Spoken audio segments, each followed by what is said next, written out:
Hey everybody, just going to take a quick break from the show to tell you a little bit about Shutterfly. If you're like us, you take a lot of pictures because you have a camera right in your hand all the time. How would you not take a lot of pictures? And we're taking all these pictures, more than we've ever taken in the history of the world. What are you going to do with them all? That's the thing. You used to get a solid picture, and then you'd look through them, and you could enjoy them. Now they're like back on your camera roll. You can't even find them. You don't want that. That's why the cool thing you need to do, and what I did, and I think it's pretty cool, is create a Shutterfly photo book. Oh. What I did, and you're going to enjoy this, Jimmy, because I haven't showed this to you yet, but took all of our pictures from being on tour this year. Oh. All live show pictures, us backstage, us on stage, doing all that stuff, and like some of the, just the venues and things, and made a little photo book out of that. Also, they have free 24-hour designer service as well. With their 24-hour designer service, a professional designer is going to lay out the book for you for free in just a day. Make something that means something with Shutterfly. Enjoy 40% off orders over $29 with promo code SMALLTOWN. See site for promotional details. And now back to the show.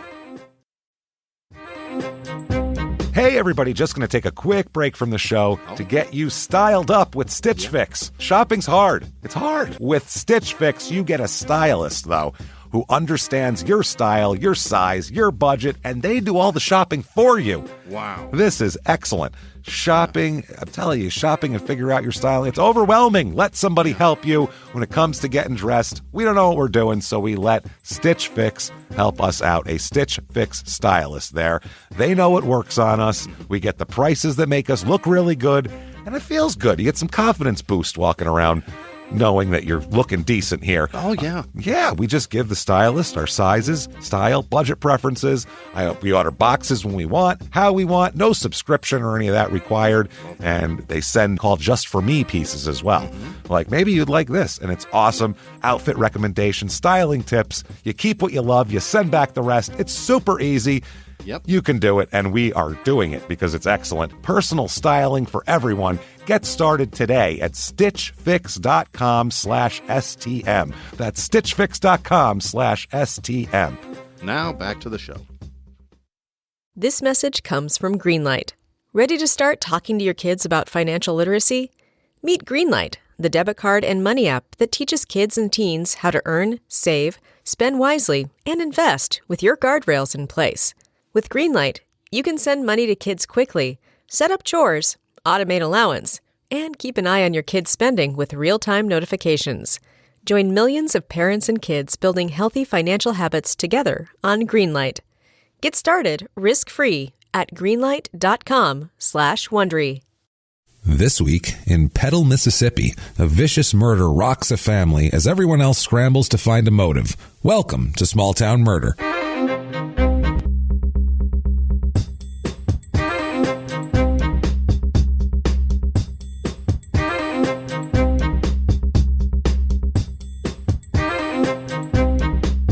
Hello, and welcome back to Small Town Murder. Yay! Oh, yay indeed, Jimmy. Yay indeed. My name is James Pietragallo. I'm here with my co-host. I am Jimmy Whisman. Thank you, folks, so much for joining us. We're psyched. We're pumped for murder. Again.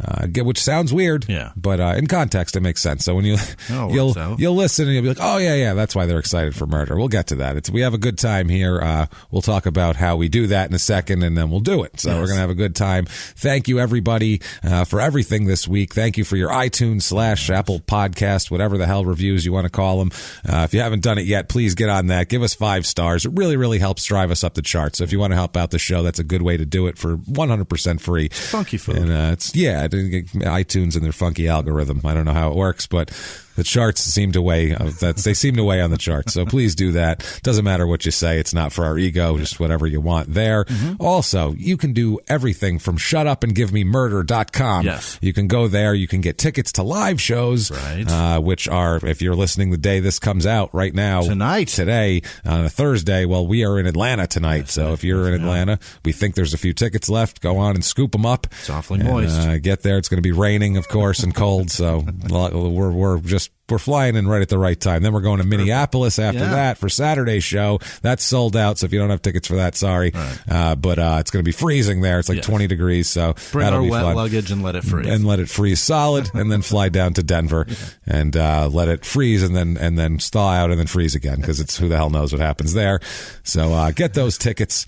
Also, you can get merch there. You can get all of our T-shirts and mugs and bath mats, and you can get all sorts of stuff there. Buy a shirt, wear it to a damn show. Boy, do we appreciate it. We appreciate the hell out of that. And speaking of appreciate, you know what we really appreciate is our Patreon and PayPal people. You guys, man, thank you. You keep this show running, and we really, really appreciate you. If you want to help out the show, you can do it very easily over at patreon.com/crimeinsports, which is the name of our other podcast, which if you're not listening to that, I don't know what you're thinking. You're missing out. It's not like, I don't want to hear about sports. You're not going to hear about much sports. It's all of the crime, maybe some sports, but it's mainly just happens to be that these people played sports are the criminals that we're talking about. And we'll talk about their careers and whatever made them, just so you know who they are. That way you can laugh harder at them when they fall. That's the whole point of that show. So please get on that. Listen to that show, please. But yeah, you can do that. Also over at PayPal, you can make a donation there, one-time donation, just using our email address, which is crimeinsports@gmail.com. Right. That's also a good way to get a hold of the show. Yes. And tell us things. Send your stories there. Yeah, that's great. Send you got murders you want us to look at, send them over there. Sure. We check them out, and once in a while, one of them will pop up when it fits the criteria of what we're looking for here.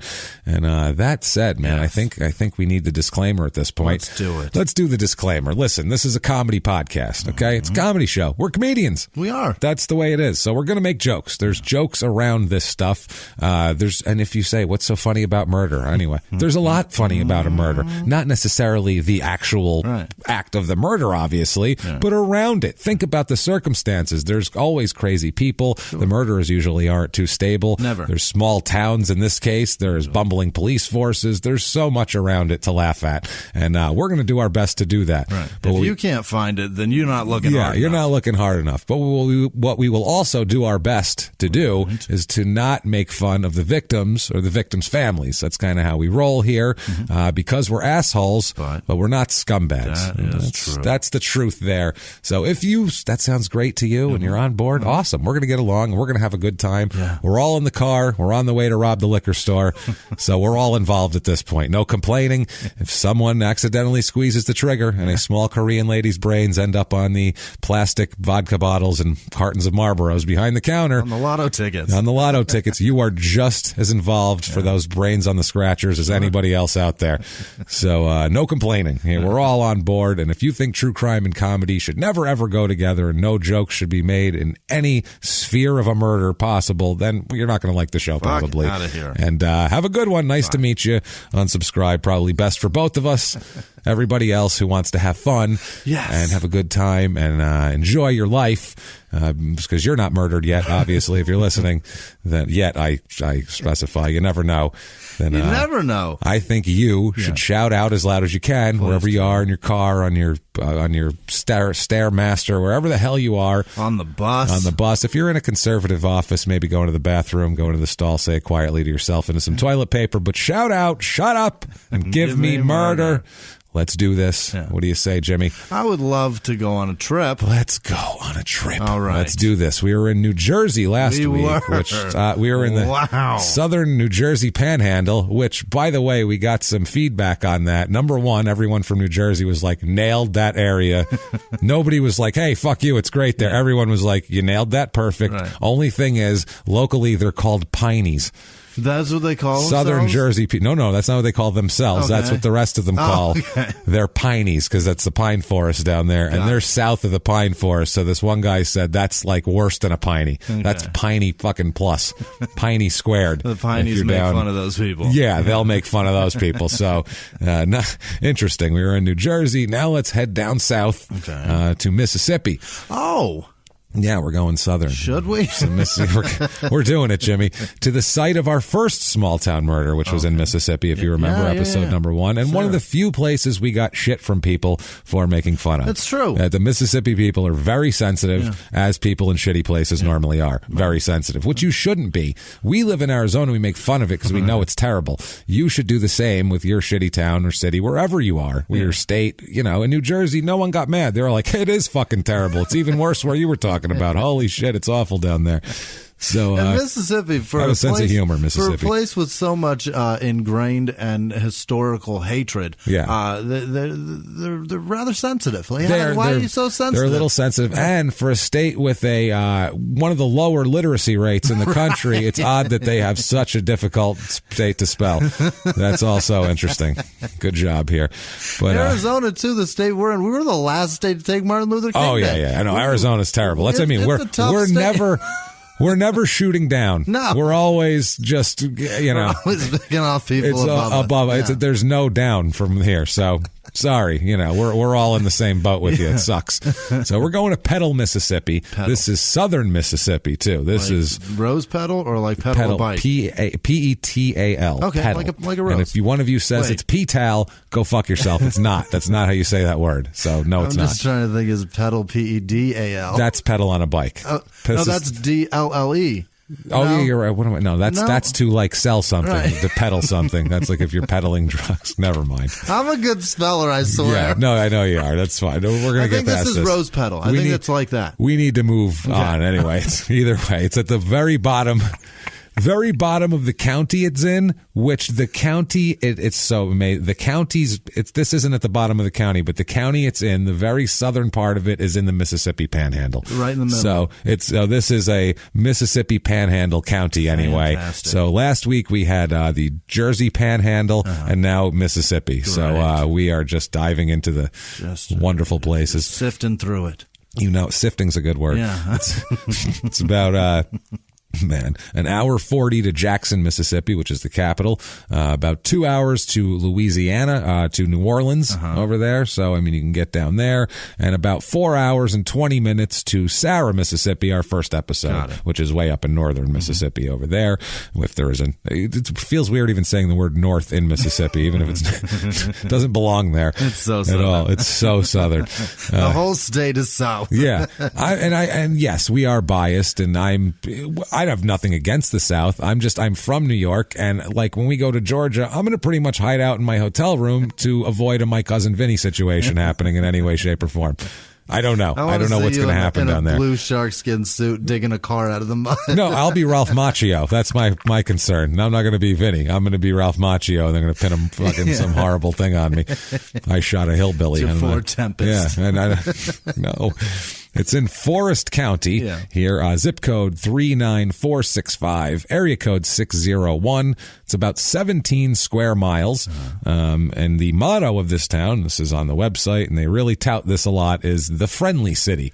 That's the motto. I prefer my motto, which is Mississippi, the New Jersey of the South, which I think that's fitting. I like that they put the friendly city. The friendly city. The one. This is the one city. Down here. Friendly city. This is the friendly one. All the other ones, they're going to run you out of town before dark. You know what's going on there. You know what's happening there. This is the friendly one. We never ask, you ain't from around here, are you? We never ask that. We just assume it because we know everyone here. We've taken boy out of our lexicon. Yeah, it's pretty good. It's not bad. We've deleted it. Well, what do you call a small man? A small man. That's what we call him. A child. A male child. We do not. What is it? Is it a boy or a girl? We don't say that. We don't say them words around here. It is a male.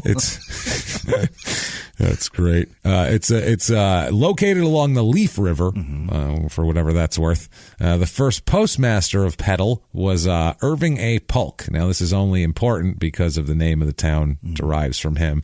The post office was established in 1903 here. Irving and his wife Lydia had a daughter named Gladys Petal Polk. Okay. And she was born in 1902, and she died at 2 years old. Jesus. Of diphtheria, which is a thing that people died of. That dip took a lot of good kids. On the Oregon Trail and 100 years ago, that took some, like, back then, too, that was like, that kid died of diphtheria, too. Like, everyone was like, oh, that sucks. That's like, crazy. Yeah, you had 5 more? Okay, good. Took my niece and nephew, too. Yeah, you had 5 more? How many of them died? You got 2 left? Hey, congratulations. 2 out of 6 ain't bad. That's good. Hero. That's how it went back then, before vaccinations and shit. So she died, and so they ended up naming the town after her. I assume the postmaster just started fucking putting it on things, and then that became the name of the town without a formal meeting. Writing this little girl's name over and over and over again. Petal. And a portrait of the baby hangs in the Petal Civic Center also. Good Christ. Yeah, creepy. If that's not a 100-year-old baby. 120-year-old, that it just looks like a ghost child, which is scary because it is. That's what's scary. That's exactly what it is. Old pictures of children, they look like frightening ghost children. Like if you see the worst, we went to a restaurant one time and there was a family of Mennonites there, and there was like 8 fucking Mennonite children running around, and they're basically these were alive ones. These were alive ones, but they look like ghost children. I'm like, these are kids dressed like it's 1890. This is the creepiest shit I've ever seen. I'm like Civil War soldiers walking through. 10-year-olds with bonnets on. I'm like, what the fuck is that about? Yeah, it's the worst. So why would you do that to your kid? Floor-length dresses and bonnets. That's wonderful. And the little boys running around with blocked hats, trying to grow a beard and shit. I'm like, this is terrible. Goddamn awful. And Petal is also buried in the Hattiesburg City Cemetery.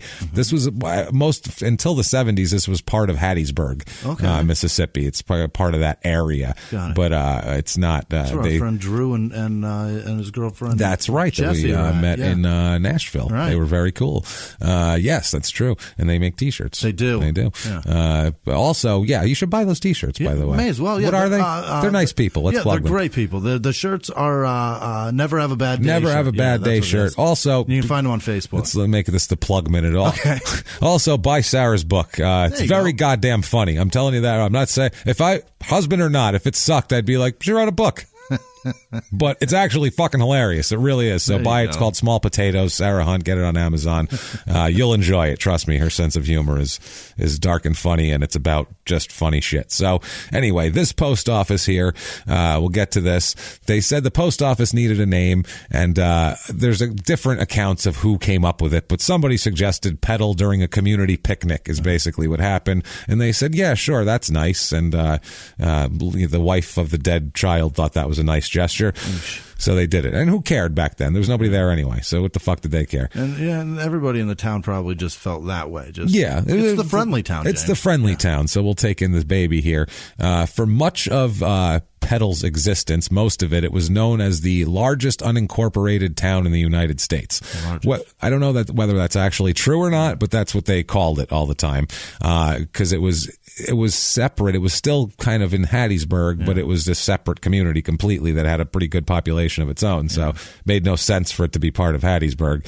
I hate that was a competition. The largest city of anything. We're the largest unincorporated home rule fucking There's a shitload of us not following the rules down here. Well, no, it just means that they're it's so weird. And every state has a different definition of this horse shit too. Who the hell wants to be in a giant ass city like that?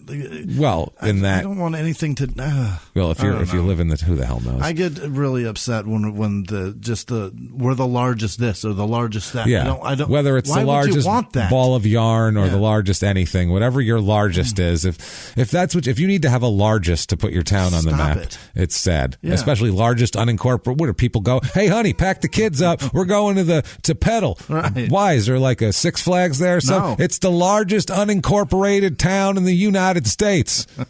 Okay, you can get everything there except incorporated. Okay, what do they have there? Like regular shit, like everything. They got Walmart and a Denny's and shit, and we'll just go there and have a grand slam. And we'll come back. It's fine.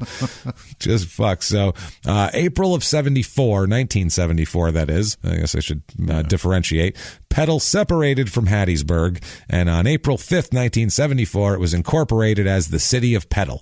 So there you go. It's separated. It's all farmers out there too. It's a different life than the Hattiesburg people have. Okay. So it's just different. At that time, 1974, it was all farmers. That's all it was. It was a rural farming community.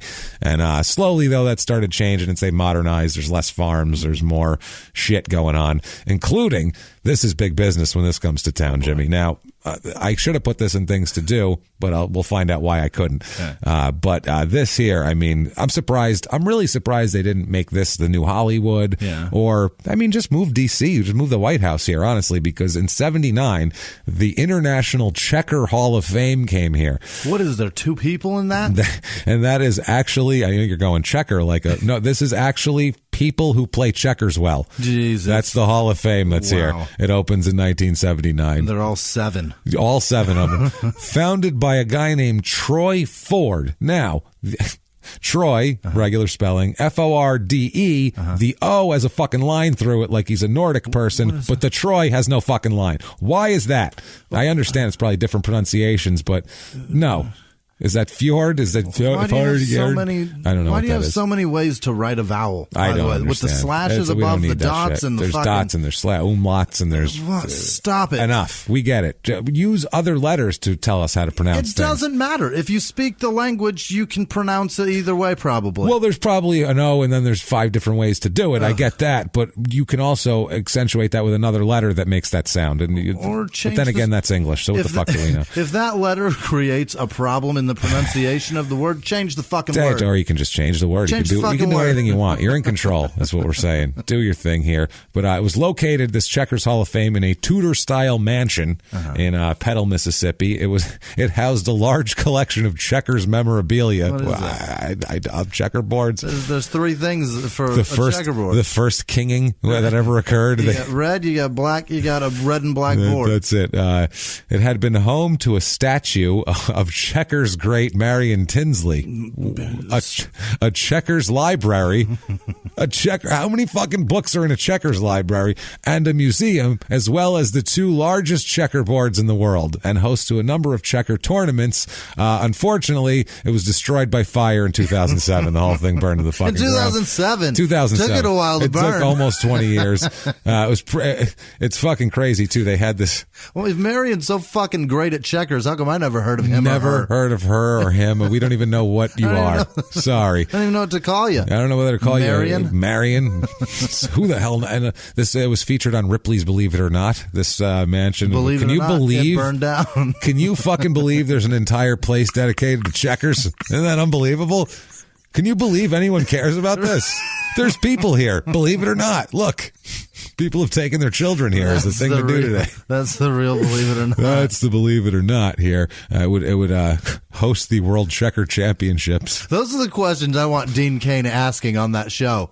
I don't want the questions, do you believe that this exists? It's, can you fucking believe this exists? This is the most worthless. I think that's what it was. Like, is this? I know it's probably for the world's largest checkerboard. Because it was like a life-size big thing, but it had to be for. I can't believe this is happening right now. That's the end of the show. People are employed here. I want that Dean amazing? Cain to melt down about his career because he's talking about this. God damn it! Can you fucking believe this is my fucking job right now? This is my job. At one point, I was Superman. I could fly away, man. I could fucking fly away, and instead, I'm showing you the burnt down husk of a fucking Checkers museum. Do you understand that? This isn't even Bobby Fischer. Nobody gives a fuck about this. No one knows. It's Checkers. You ever hear it's chess, not checkers, and that means checkers is dumb and chess is smart. This is a museum dedicated to dumb. This is a museum dedicated to people that play a game when they have dementia. It's all 7-year-olds inducted in it. 7-year-olds and 83-year-old people with Alzheimer's. Those are the only inductees. The major children, age gap right in the middle. Little children. By the way, Marion Tinsley, the bust also has a letter from Tinsley renouncing his checkers championship for some reason. Okay. I guess he came to his senses. Also has a hall that featured a museum with photos of current and former champions, which a teaching facility. Here, what you do is you jump one, and then if there's another move, you can jump another one, and then when you get to the end, you say "King me." That's the teaching. There you go. I would rather see a museum of all of Petal's old shit that she collected in just 2 years of life. Whatever she owned, that's what I want to see more than this fucking checkers. Well, the burning of it was shady too, because there was a guy who was involved with the whole thing, putting it together, ended up getting charged with money laundering in 2005, and then the museum continued kind of on a limited basis, open only a couple days a week until it burned down. Weird. So it's a little odd thing there. Yeah, somebody hated their job. Somebody didn't like what was happening there. Petal also damaged a lot extensively by an F3 tornado on January 21st, 2017. This was very recently. Apparently, it had kept intensifying as it crossed into the county here and started tearing apart some residential areas of Hattiesburg. And like they said, there was well-constructed brick homes that had roofs torn off and exterior walls even collapsed from brick, which is, you got to be a lot. Intense. That's intense. And even the big bad wolf couldn't pop those down. No, an elderly woman was killed, which is how you know it's a disaster. Yeah. Because like I've said before, if no elderly people die, it's not a real natural disaster. Yeah. First thing that takes is elderly. Once an inch of rainfall comes, like three old people just die. It's just how it works. They drop dead in their living rooms. They don't even know why. They don't even drown. So I know it has to happen. So, the F3 here crossed over, snapping metal power pylons. Wow. Damaging buildings and churches and all sorts of shit here. Residential area, tearing up homes, tore off the entire top floor of a church, and then went directly into William Carey University's campus and had a bunch of structural damage and tossed vehicles around the parking lot, windows blown out, top floors and roofs. It was just a crazy fucking storm. It's a real Dorothy affair happening there. And a pastor somewhere is like, it took our top floor. Took the top. But where that's all God's the Bibles floor. are. That's God's floor. It saved all the Bibles. All the Bibles still there. Still in the backs of the Not pews. A drop of rain Not on one. them even. It was Not weird. one. Just nothing. Bone dry. Bone dry. Now, notable people from here. This is notable as we got Petal. Number one, we have Tom Walters, who was a safety for the Washington Redskins, who no one's ever heard of, unless you're a Redskins fan. Cliff Pace, who, guess what he does for a living? He's a race car driver? No. More redneck than that, if that's possible. He's a hunter? More. He's a bass master? That's right. You got it. 3 guesses. Those are the 3 most redneck things you can think of. Race car driver, hunter, bass master. I am so lightheaded right now. That hurts. That's amazing. He hit it on the fucking head. In 2013, he became the 43rd world champion of bass fishing at the Bassmaster Classic. So you even nailed the event. The Bassmaster Classic. In my head, I was like, That's say noodling. Amazing. Say noodling. Nope, Bassmaster. That was perfect. Fuck, even the Bassmaster. Gee, you said that. My eyes lit up like, oh my God, he got it. This is the best thing ever. Thinks oil's in Florida, but nails Bassmaster, no fucking problem. Throw redneck stuff at me. I'll hit it every time. And then finally, a man who I dislike vehemently, Ray Perkins, who is, you don't know who he is, but he was a University of Alabama wide receiver. He attended Petal High School, where he was an All-American, and then he went on to be a fucking terrible NFL coach. I mean, god-awful fucking embarrassment. He was the coach of the Buccaneers when they were terrible in the early 80s. That fucking awful. Ray Perkins? Ray Perkins, and then he was the guy who replaced Bill goddamn Parcells on the Giants after they won the Super Bowl after the 90 season. They gave us this fucking drip.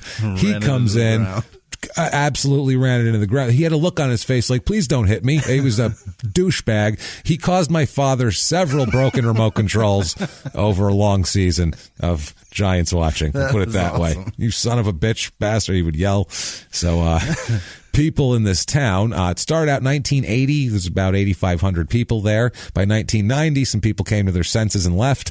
About 7,800 people. By 2000, 7,500 people. It had gone down, and now it popped back up again. And right now we're at 10,701, which is up about 36% since 1990. That's so a lot just of drop, and people are. There's so much bass. So many bass That's why masters. they heard about the great bass fishing down there and have flocked to the area. So it's up there. Median age is actually lower than normal. Normal is 37.1, and here it's 35. So that's actually younger. Most of these small towns skew old. The female-male populations are to the 100th% like they're 200ths of a percent off the averages. Nailing it, very average.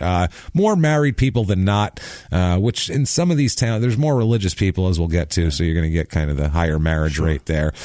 So it's not the best place to be single. Widowed rate's a little higher. There's a lot of old people, a lot of young people. It's one of those towns. Divorce rate's actually higher down here, too. Really? Which is odd. Not by a lot, but a little bit here. Single with no children, 11%, 11.5%. So, mingle as you might. Best of luck. Good luck to you.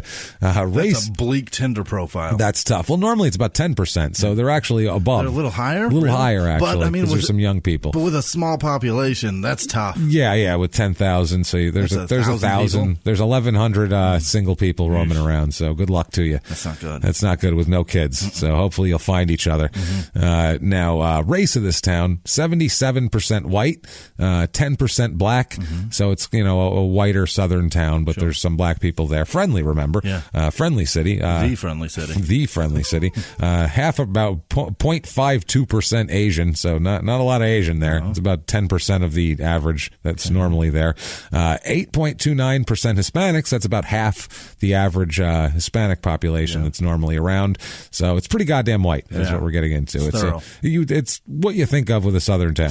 Mostly white, some black people. Mississippi. Yeah, Mississippi. Yeah. Religion. Very religious here. 69% religious here. That's too much. That's a lot. That's way fucking too much. For me, anyway, personally. I don't want to be you're into that, but that's too much church for me. And that's a lot of fucking religion. To a point, like the people that say that they're religious, those are the people who go to church. There are people who say they're not religious and they only go a little bit. Yeah, you know what I mean? They get down there. It's like, I only go twice a week, so I'm not that religious. Right. I'll let you get, you're going to go 2 for 2 here. Top religion down here. What do you think? Southern Baptist. You bet it. 31% Baptist. Christ. Baptist. Wow. Yeah. The Catholics of the South. That's the a Baptists lot. are. Absolutely. They are proliferating a great deal. 31. 31% That's Baptist. 38% of everything else. Heavy Baptist down there. About 9% Catholic. I figure that's the Hispanic population is 9%, and it's 9% Catholic. So I see a coincidence there, probably. 2.4% LDS. I don't know how they got there, but they're getting in there. 0.02% Jewish. Not a lot of Jewish people there. That's like one dude. Yeah, and 0.08% Muslims. How about that? A few Muslims. There's more Muslims than Jews. That's interesting, right? 41.7% Democrat in this town, voted Democratic in the presidential election 2012, and 55% Republican. So it's Mississippi. You're not going to get a lot of Democrats down there. Over 3% independent, which is actually way higher than normal. It's about double normal. The national? Normal, it's just about 2%, a little under 2%. I see 3% and a half. They have about 3. So what? About 300 of them. Free thinkers. I don't know what they are. Who knows? Bananas. I don't know. Independent. Unemployment rate here is 6.8%. So that's a little high compared to the national is about 5.2. So a little high there.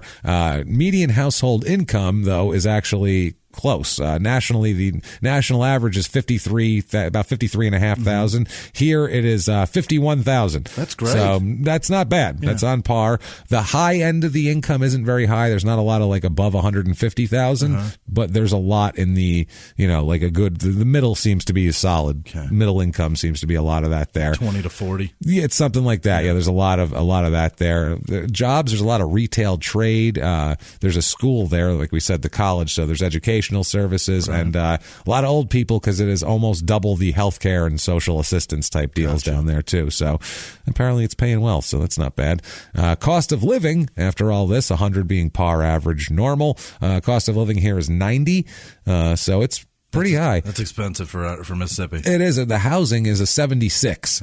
So the median home cost here, $141,900, which is low. That's pretty low. But you expected Mississippi like Sarah, Mississippi was way low, I think, if we remember from that first episode. I should have went back and checked it out. But it's 4 hours away from this shit, too. Yeah, that's way up north. I'm just in Mississippi as a whole.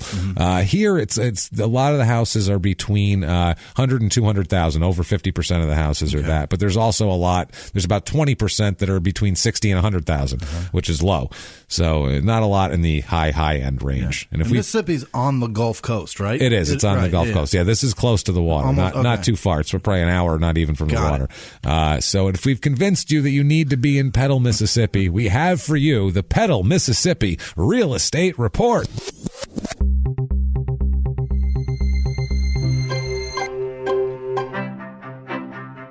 Your average 2-bedroom rental here, in general, is $880. That's decent. That's not too shabby. It's about $400 under the national average, so not terrible. I found a 3-bedroom, 2-bath. 1,364 square feet. There are boards on the windows, so I don't know what that means. That seems like there's probably not windows. That is tornado-proof. Guess. I don't know what happened there. Maybe that's a tornado house. I'm not sure. $24,900. Okay. So whatever it is, it's a structure for basically, the price of a used Toyota. So you can't get a used SUV for $24,900. You can be a tornado-proof house for it. Yeah, maybe. I found a 3-bedroom, 2-bath. It's 1,685 square foot house for $49,900. And this one has windows. It's livable. It's needs some updating, but it's not a bad place. And then finally, I found a nice place to stretch out here. 4-bedroom, 3-bath, 2,044 square feet. Not a huge place, but nice. It's brick, so stable in case a tornado rips through town. Unless it's an F3. Very nice looking house. $227,500. Okay. So that's your high end. Things to do here. Obviously, it's just chock full of things to do. Checkers. Checkers. Bass mastering. You can master bass. You can be kinged by another person. They're very, very things to do. Yeah. Or you can go to the City of Petal Fall Festival, which is at Hinton Park. The day will kick off with a car show benefiting the Shop with a Cop program. I've heard of that before. And we've heard of that in these small towns. Shop local vendors and end the night with a performance by Dylan Scott, who I looked up and is some country person. Okay. I have no he's just some young looking country guy who every picture of him, he's in a tank top, which is an odd performing outfit, but he's got a thick beard and a tank top. They got to stop that. There's a few of them that do. Like Trent Tomlinson used to love doing that. I don't know who that is. I've never heard of these people. Stop with put a fucking shirt on. Cover your shoulders, you weirdo. I would agree with that. Just cover them. Nobody wants to see them. And no flip flops while you're at it. We get it. You got a tattoo. Good for you, you fucking tool. Yeah. So does everyone else. Get one on your forearm like a man. So if you look at their website, they're very proud of their safety here. Yeah. It says, "Thank you for visiting our website." I love when they do that, like it's 1997. Thank you for visiting. Thanks for finding us. Thank you. The City of Petal is a growing, vibrant community known throughout the state for our award-winning schools and superb quality of life. We are also proud to have received the designation as safest city in Mississippi with a population over 10,000 due to our extremely low crime rate. And they're barely over 10,000. We're super friendly. And they're very friendly. Crime rate here actually is lower. Property crime is 25% under the average. And violent crime, murder, rape, robbery, and assault, the Mount Rushmore of crime, is about a third lower than the national average. Yeah. So not too shabby in terms of crime. They've put it together. Definition of anything ever. The Mount Rushmore of crime. So let's talk about a murder. Yeah. What do you say here? Murder that happened in this town and messing up all their statistics and everything else. This murder happened in the 90s, though. We'll talk about it. We're going to go back to about 1995. Okay. So we got to go back in time. The calendar's flipping and we're spinning, but there's not too many clocks turning. Okay. It's only 95. Yeah. We're not going to the 60s or anything. We'll talk about a couple who came up here. We'll talk about Rhonda first. Rhonda Griffiths is her name, Griffis. Okay. Griffiths, which I just want to say Griffin or Griffith. Right. But Griffiths makes me sound like I can't speak. Griffin last week? Or I don't think so. Griff something? Fairly recently we had a Griff something. It was Curtis Smith last week. Which we had last week was Curtis Smith, and then Crime and Sports this week was Charles Smith, and that fucked me all up. I was really confused. I was like, what is happening? Is that the same guy? No, good, okay. All right. That would suck if I missed that connection. So we'll talk about her. Rhonda Griffiths, she's born 1967. 1995, she's in her 20s. Yep. She's an only child. She was going to Southern Mississippi University, or University of Southern Mississippi. I apologize. People freak the fuck out if you misplace your U. So University of Southern Mississippi, she went to 1988. She was on the Dean's List at Southern Miss. So she's, she's a smart, that's a positive young lady. Yeah, she wasn't on like the Dean's List for you're fucking one away from being expelled, mister. No, this is the Dean's List of good people. Not the one we were on. There's pride in this one. Yeah, not the one we were on of, oh shit, they put us on the list, man. Fuck. Shit, we're just, that's, anything happens. One more truancy, I'm fucking out of here. Fucking in school suspension, man. We're screwed. We're going to have to sit in that room and stare at cubicle walls or whatever the hell they had up next to the desk. It's the worst.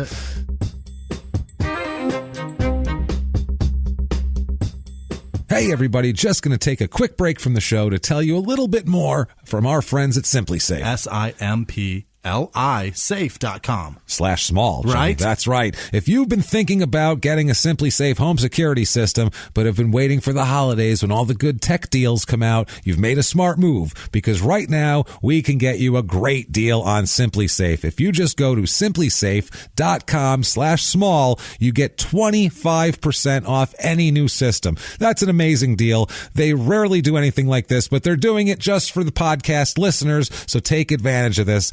Simply Safe is great protection for your home and family. They don't make you sign a contract. There's no hidden fees, nothing silly like that. They're getting great reviews. CNET, PC Mag, and Wirecutter all say Simply Safe is the best security system there is, hands down. So if you're looking for a security system and want a great deal, do it now. Go to simplysafe.com/small to save 25%. Make sure you go there. That's Simply Safe, SIMPLISafe.com/small right now for 25% off. And hurry, this deal ends November 26th. SIMPLISafe.com/small. Go get your security system. And now back to the show.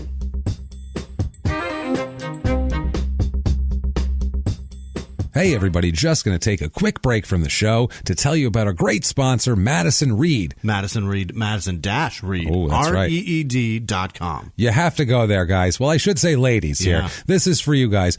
This is the best hair color you can get out there, the best at-home hair color. That's what I'm told. Yeah, this is better than going to a salon, because you're going to get it cheaper, and you're going to get it, it's going to be less expensive, you're going to have more control over it, and with a great product like Madison Reed, it is actually just as high quality. Jimmy, I look at your head right now, and I see it's screaming for some Madison Reed. Fill it in. Now, obviously, we are two men. I have short brown hair. I have no need for any kind of color. Jimmy has zero, hardly any hair at all, so really no need for a color there. We could just paint his head with a Sharpie, but if he did need color, he would use Madison Reed. Madison-Reed. Madison-Reed.com, because it's, for decades, women have had really no options for this. They can have kind of a lousy hair coloring at home, or they can have this super expensive, complicated process that takes 3 hours at the salon and that whole thing. But now you can have this amazing color. It's salon quality for less than $25. That's amazing. From what I understand, they are reinventing hair color, at home hair color, and it's working. It's working, and it's a lot of what it is women you guys are busy. That's all there is to it. You're busy. A lot of times you don't have time to go somewhere for 3 hours, or you don't want to pay that kind of money. You're busy, so join all the women who are doing this life-changing, awesome thing and coloring their hair with Madison Reed. Find your perfect shade at Madison-Reed, REED.com. Madison Reed would like to honor Small Town Murder listeners with 10% off plus free shipping on their first color kit. All you have to do is use the promo code SMALL. That's promo code SMALL, Madison-Reed.com. Madison-Reed, REED.com, promo code SMALL, and get 10% off and free shipping. And now back to the show.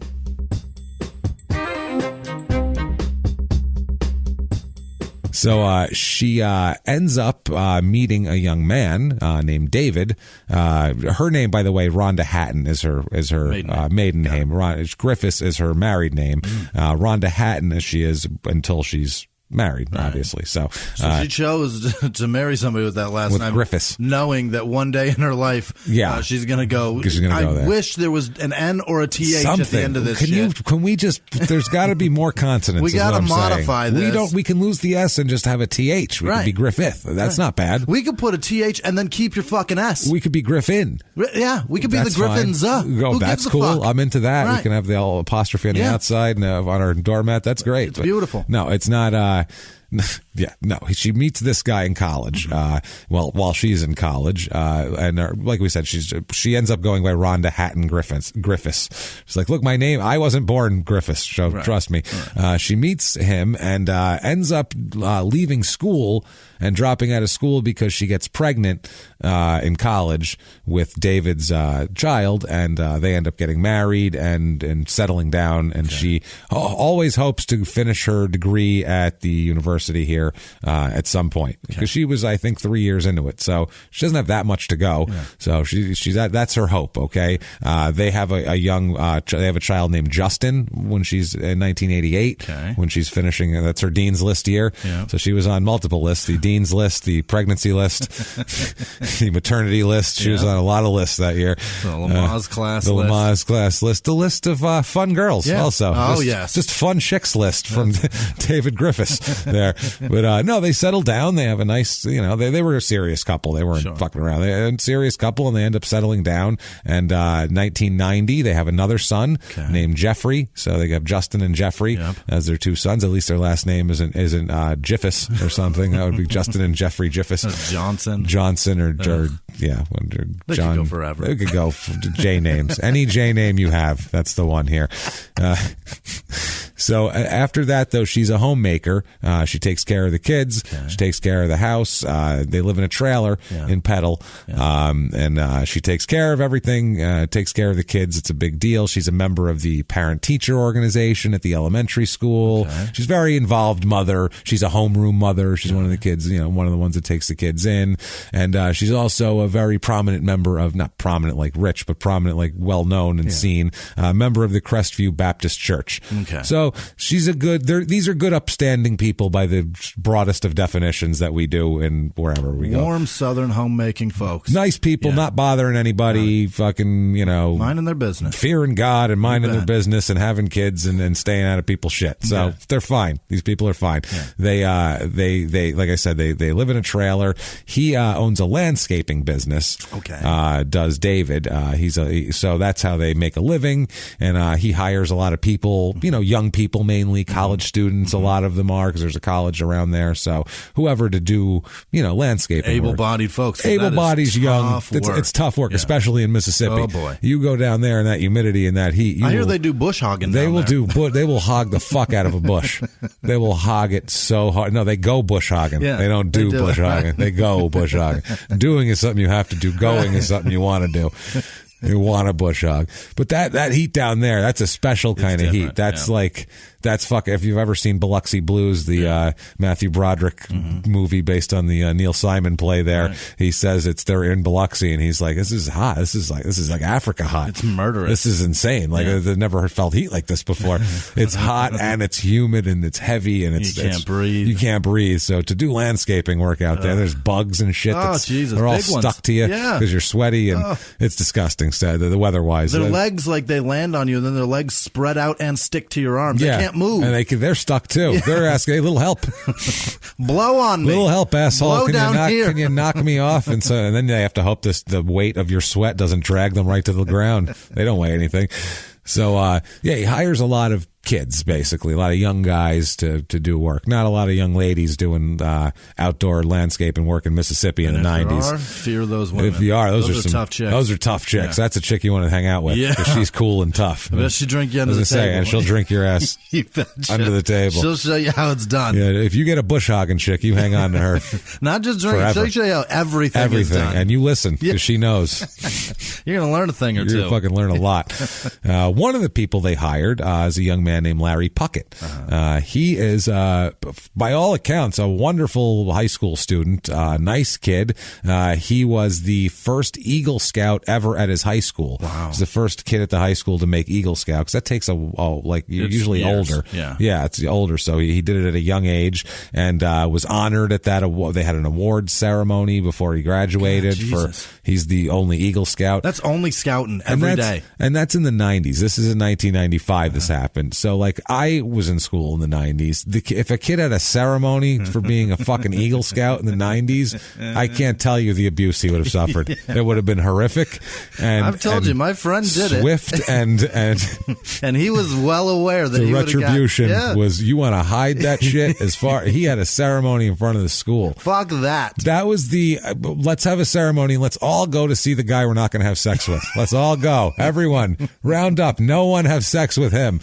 Not that it's bad to be an Eagle Scout, but that's not like a hot thing to like teenage girls. It's just those dudes generally aren't interested in it right now. No. We're busy. We're cutting trees and shit. We're bush hogging, especially in the 90s. Like, they're like, fucking Eagle Scout. Like, that's the opposite of what you were looking for. Right. So, thank you with that warm, amazing vagina. I've got a box knot to master. Excuse me. Hold on a minute here. Wait a second. I need to learn which berries are poisonous before I get into that, because that's way more important to my life than getting laid is. For now. Fucking. I got plenty of time for that. Yeah, I had no not time. I was trying to find girls to spend any time with me. I gotta get my handkerchief just right. This is, no.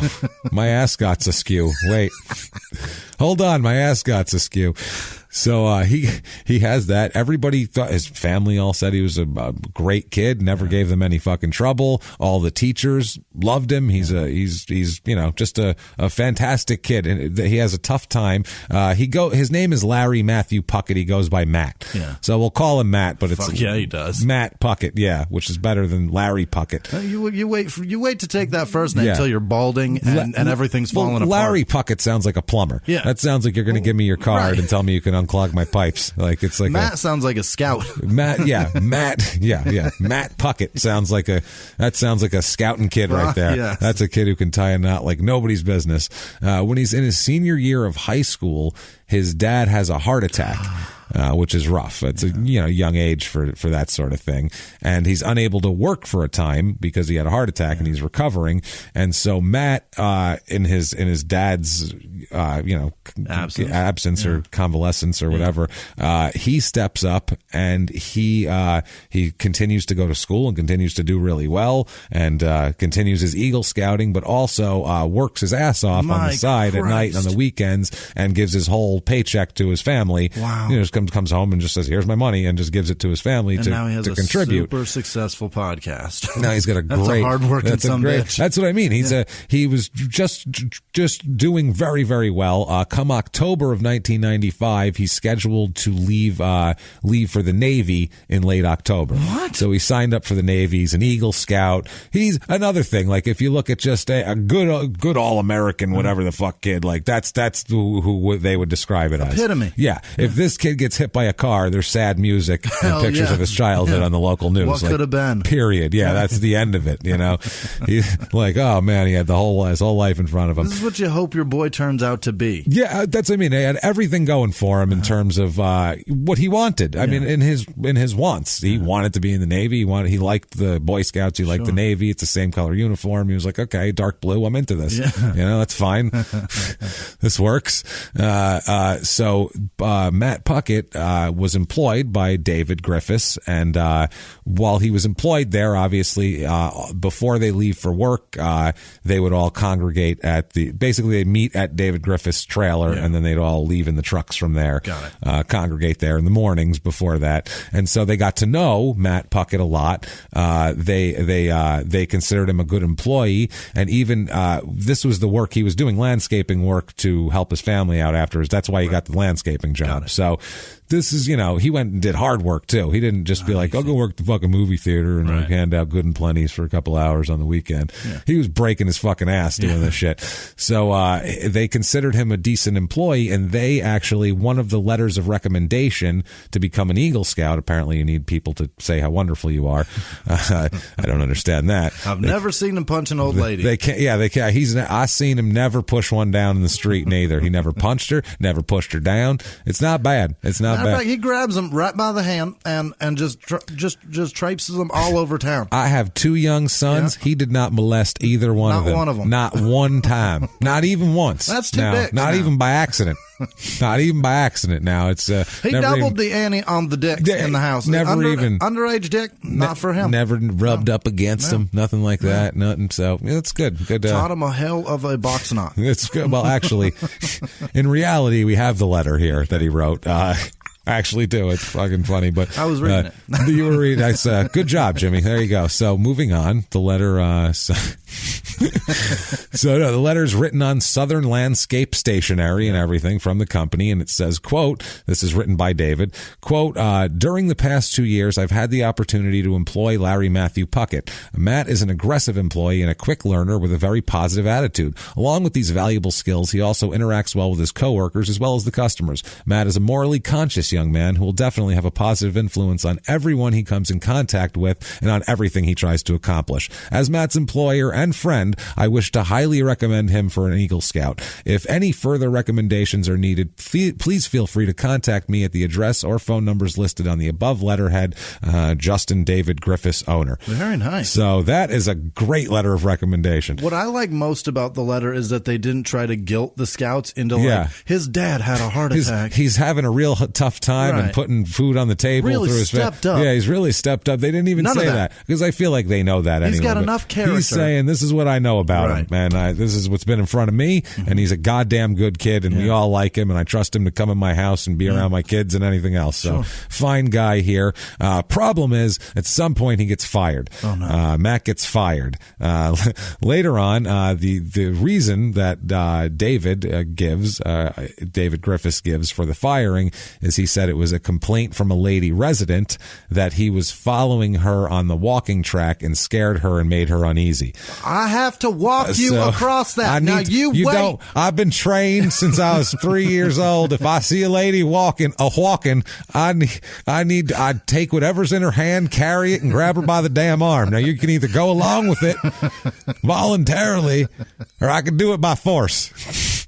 One way or another, I am accompanying you across that path. One way or another, I'm going to carry your groceries now. It's happening. So give it up, lady. Cough up the milk, bitch. Cough it up. Let's go. Latch onto my arm, goddammit. I ain't fucking around now. Fine. Don't touch. Hold the ascot. Just hold the ascot knot. I'll tell you what. Just look at me. Yeah. You walk and I'll watch. How's that? And then I'll jump in the middle and help you, and I'll film it.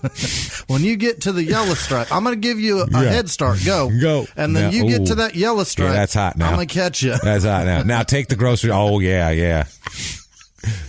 Grocery point. That's good stuff right there. I'm going to take them groceries from you. Oh, yeah, that's the So he got fired because... He got fired for following a lady on a walking track, being a little bit creepy. Sorry.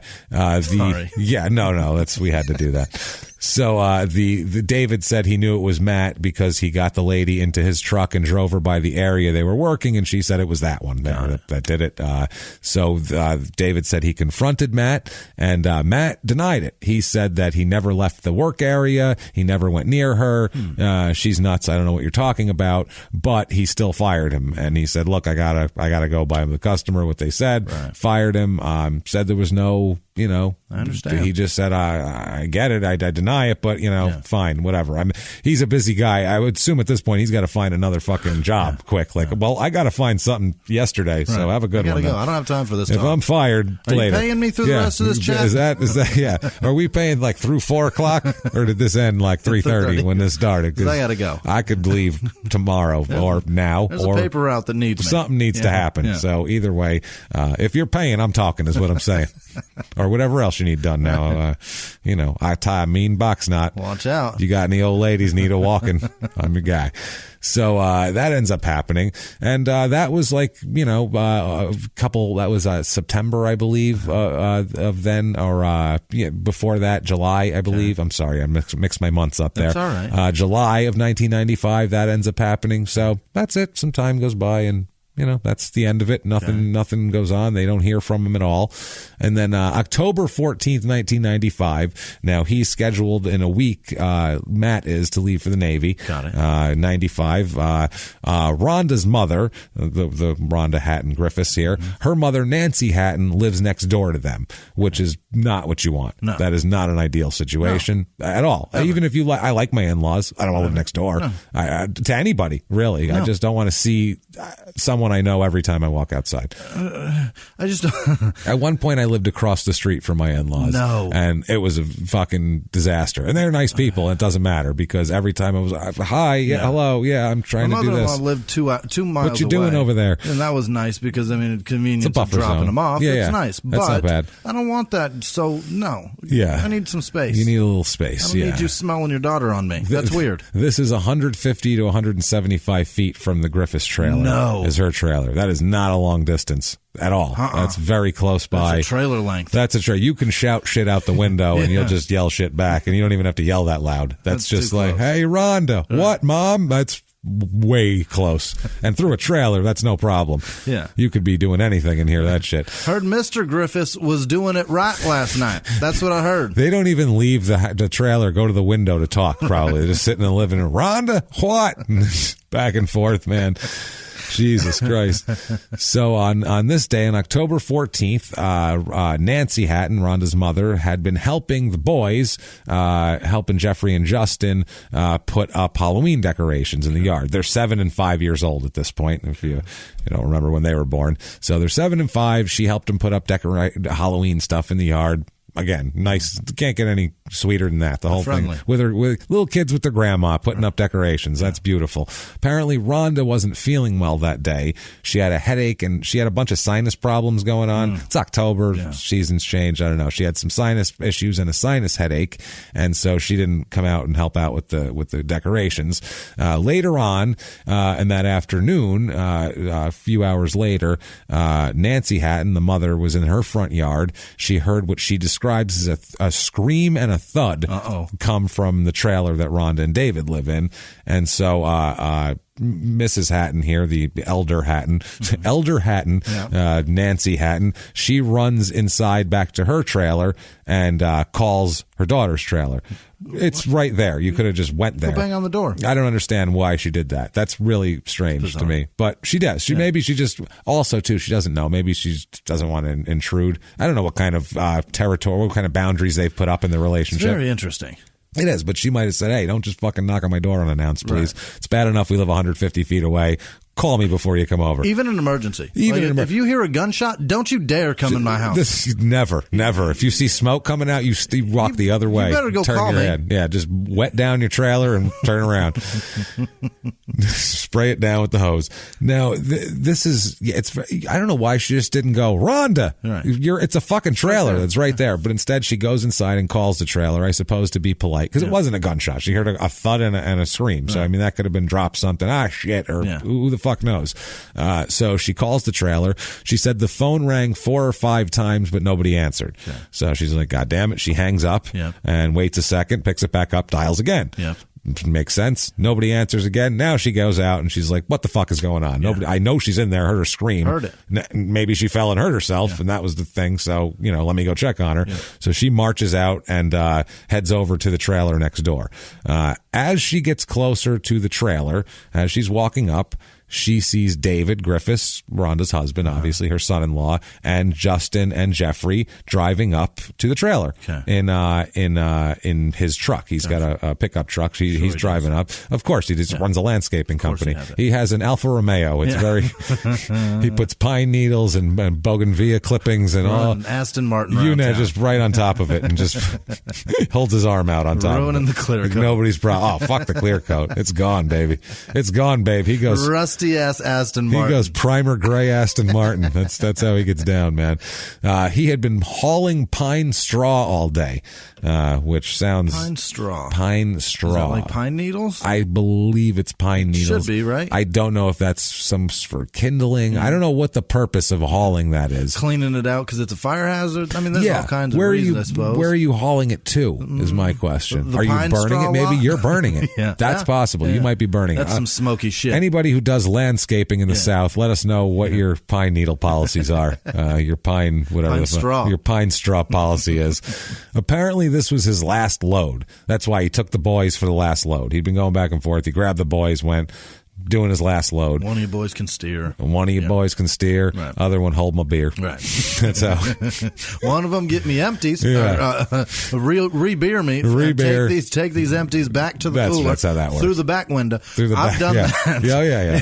Oh yeah. Because I am through and through. Like I don't claim to be. I don't think there's much of a trophy for the most white trash person on earth. But if there is one, I'd like to have it. Well, you got to be. It's made of aluminum. Let me tell you something. That. And you got to be. It's in the shape of a bass because you need to be a bass master first. That's the thing, Jimmy. I got to get back to mastering. Once you master that bass, you got that credential to your list. Then we can consider it. Until then, I'm sorry, you don't even have a mustache. We're not going to have to talk. There are at least 3-4 Dodge Rams running around this country that I've crawled through your back window to get beers. That's okay for my monster of a stepdad. Did you have to move the shotgun from the rack first to get through the back window? See, he wasn't man enough to have a gun. That's the thing, though. That would you're there. Yeah. You're middle tier, though. You got to move 30-06. If you moved a shotgun and had mastered a bass, then I would say, you know what, Jimmy, you're in the running at least. You're going to be in the final four. Do that bronze PBR can. You can do it, but at this point, I'm sorry, I can't give it to you.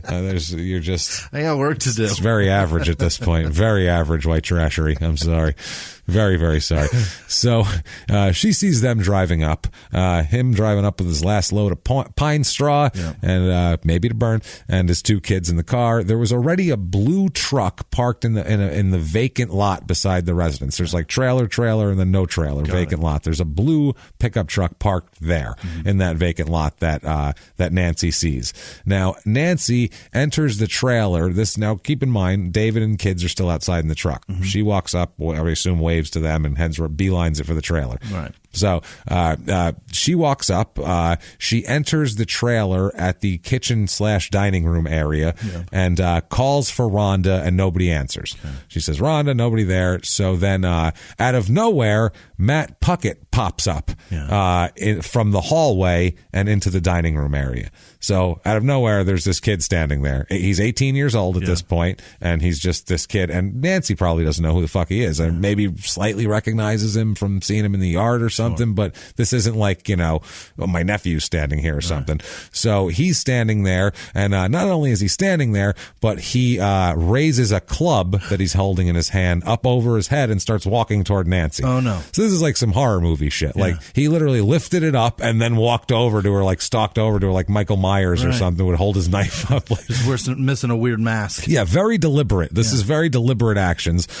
He walks over toward her.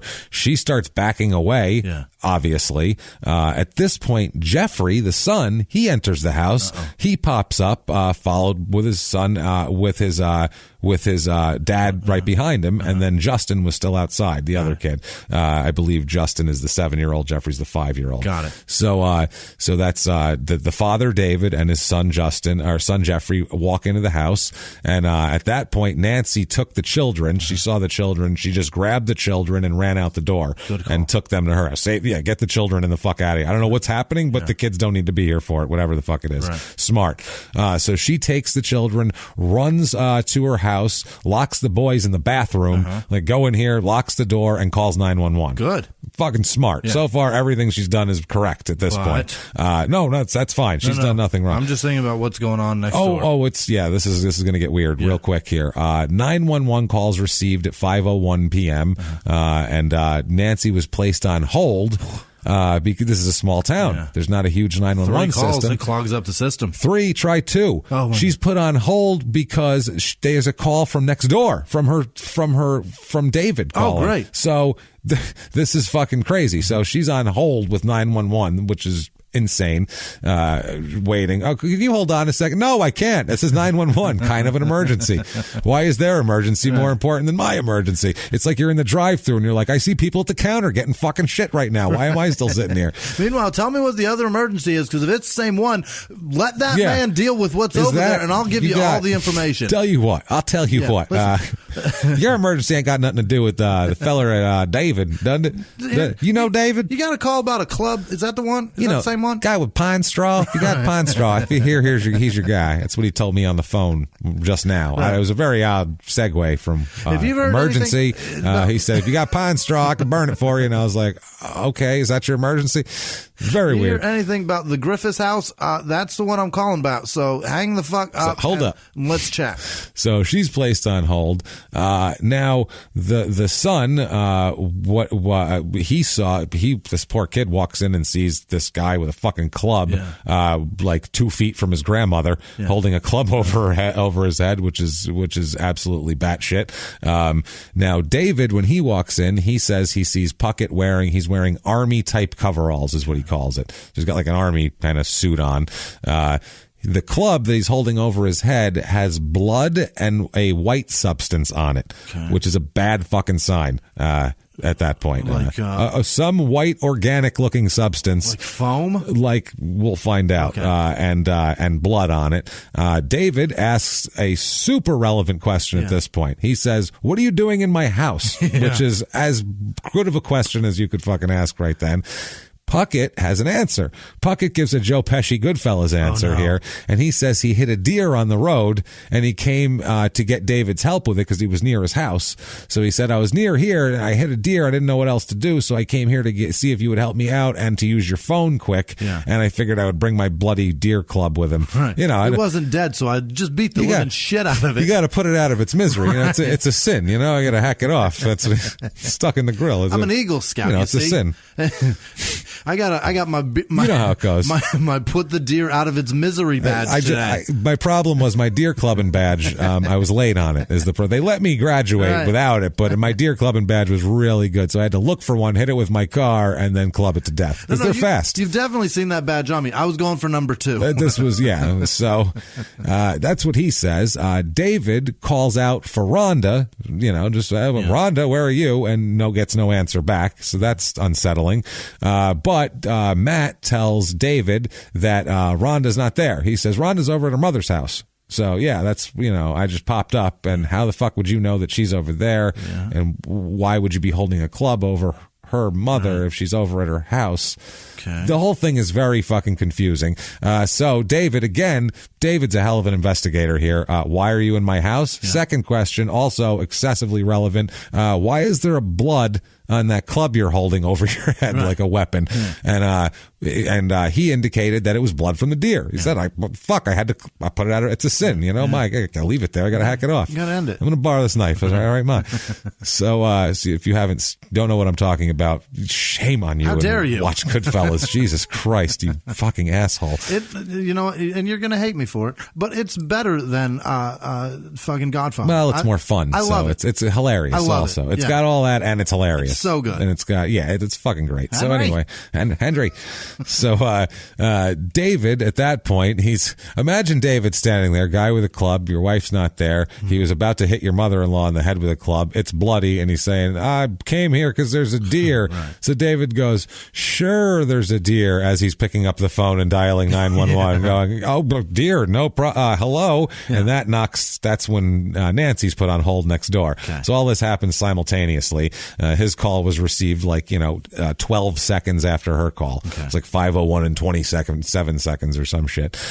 David's call, though, is terminated in about 3 minutes. And at some point during this whole thing, David and Matt end up struggling physically while he's on the phone with 911 and everything. And David ends up prying the club away from Matt. He actually gets it away from him because, he's a few years older. Right. He's only like 20. He's not even 30 yet, I don't think. But still, this kid's 18. Right. There's a difference between 30 and 18 physically. There's a reason why they don't let 18-year-olds play in the NFL because a 23-year-old and an 18-year-old are way different physically, especially athletic ones. A damn near 30-year-old will generally and most times beat the living shit out of an 18-year-old pretty much, unless there's a obvious physical differences or something. But if all else is even, I'm taking the guy with he's way more angry. That's the thing. The world has kicked him in the dick multiple times, whereas this kid has had no dick kickings. So I'm taking the angrier. And not just how much rage that man has to take out?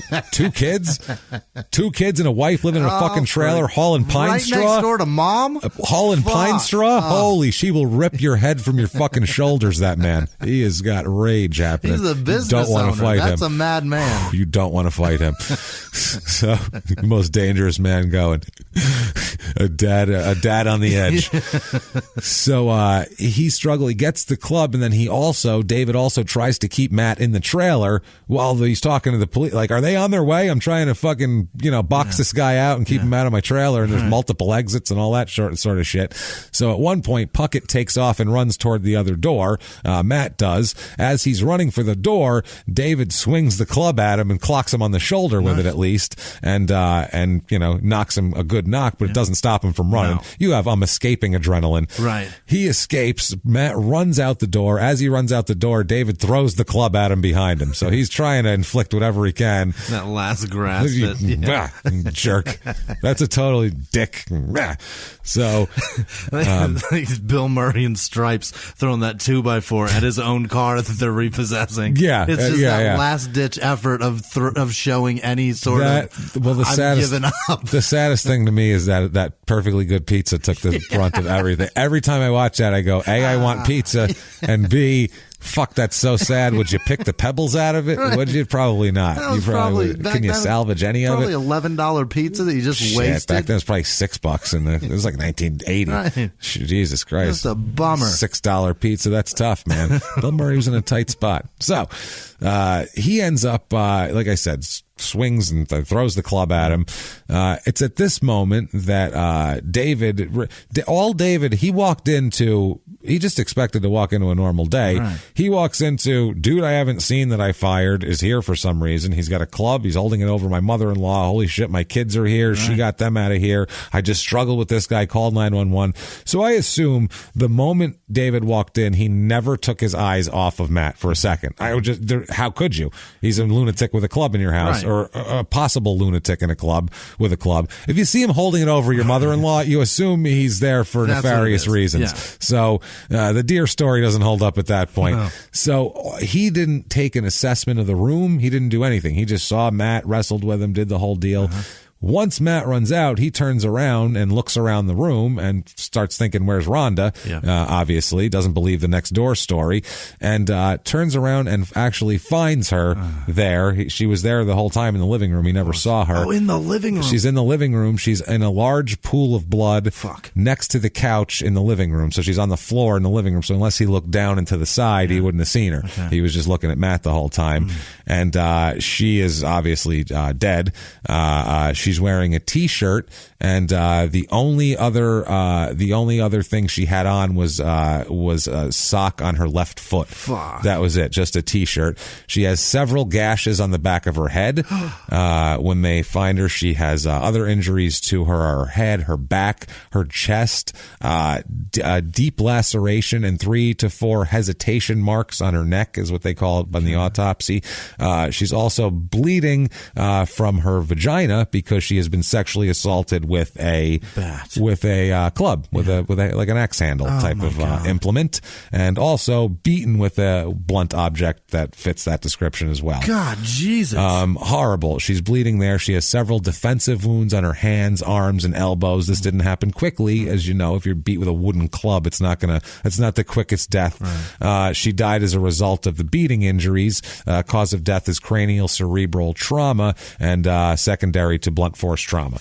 So that's the official here. And a wooden stick / club with blood all over it was recovered right outside the trailer.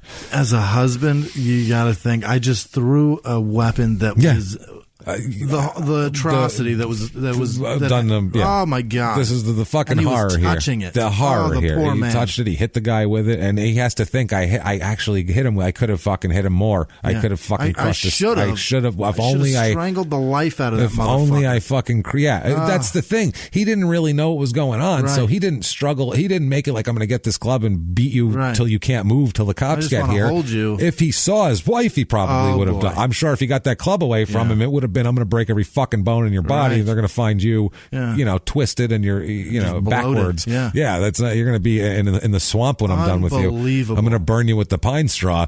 But he didn't even know this. It's fucking horrible, man. The medical examiner found that the wound pattern was consistent. Her wound pattern and Puckett's wound on his back later on are consistent. Perfect. With the same, but they're consistent. It's not. I mean, it's just a blunt object. It could be anything. So once Matt exits the trailer, David, what he does is, this is before he finds his wife, by the way. We had to tell you what happened to her. I didn't want to leave everybody hanging. Where the fuck is Rhonda? But once Matt leaves the trailer, David enters the living room and reaches for his pistol that's usually in a gun cabinet just to the left of the living room door, but the pistol wasn't there. Oh, fuck. That's where he still hadn't seen his wife at this point. Then he ran into the bedroom to get a rifle out of the bedroom closet in case this fucking lunatic, because he didn't know if this guy was going to his car to get a weapon or something. Who the hell knows? They don't know why he's there. It's crazy. So the bedroom is straight ahead, and you run out, and he exited the bedroom, ran into the living room, and that's when he saw her on the floor, because he had a long shot view of the whole thing and not just a crazy, because that whole scene seems like if you're watching a TV show, the POV cam that's like shaky and it's that sort of thing. The whole thing's got to be just a blur. So I'm sorry, man. But no, it's horrible. You're saying I get that's point of view, Cam, and it could be anything. You're thinking but I porn. See porn. Obviously porn. Yeah. I've made films, don't and do that. I've made films, and that's just POV. That's from a character's POV. I've watched films, not from the fucking POV. That's the only POV I've ever seen. Yeah, I've seen it in movies. Yeah. But they don't call it that. No, well, they do. I mean, it doesn't label it right. No. Screen. Whereas in porn, they do label it right there on the screen, right on the click, right there. You have to actually click known. POV. You know. So, Jesus Christ. I'm a degenerate. Yeah, you are. That's fine. Well, who the fuck isn't, honestly? What are we talking about here? That's a good point. Are you putting yourself in the box? We're all in the box, too. What the fuck, man? I'm just closing the lid around me. As he finds his wife, this is when he calls 911 again to tell the police, oh, by the way, it's more than we thought. This isn't just, hey, some guy broke in my house. This is, my wife is in a pool of blood. Right. Can you get here? So this is 5:05. They received this next call. So it took him a minute to struggle, look for the gun, go in the bedroom, get the other rifle, and come back after he hung up from the first call. It was terminated in about 6 minutes. That's when the police got there. They arrived there, police, sheriff's deputies, and paramedics. Also, when they do a little investigation here, they find out that another former employee another employer of Matt's said that a guy named Ray Watkins, he says that right before this murder in the last couple weeks, a maul handle was just like an axe.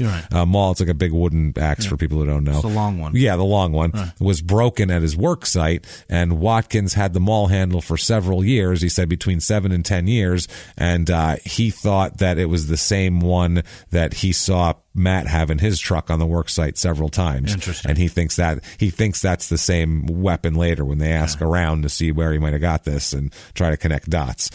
So they do the investigation here of where he was. Matt was last seen around 3:30 p.m. in the afternoon at the same place where David was collecting pine straw. He was seen passing there. He has a blue 4-wheel drive truck that was also seen passing the Griffiths residence at about 4:41 p.m. So it was seen in that neighborhood, and then the mother comes over 20 minutes later. So in 20 minutes, he had time to do all of this here. So that's what they find out. Now, 2 days later, they find Matt's truck in a wooded area in Perry County, which is the next county over. So they find the truck there abandoned. Yeah. So they're like, that's an interesting development. That's a good development there. Yeah. And then they end up finding Matt near his mother's home in Perry County. So he ditched his truck and hung out at his mother's house in the woods. Okay. This is what he did. He's like, I'm gonna live in the woods now. The dismount.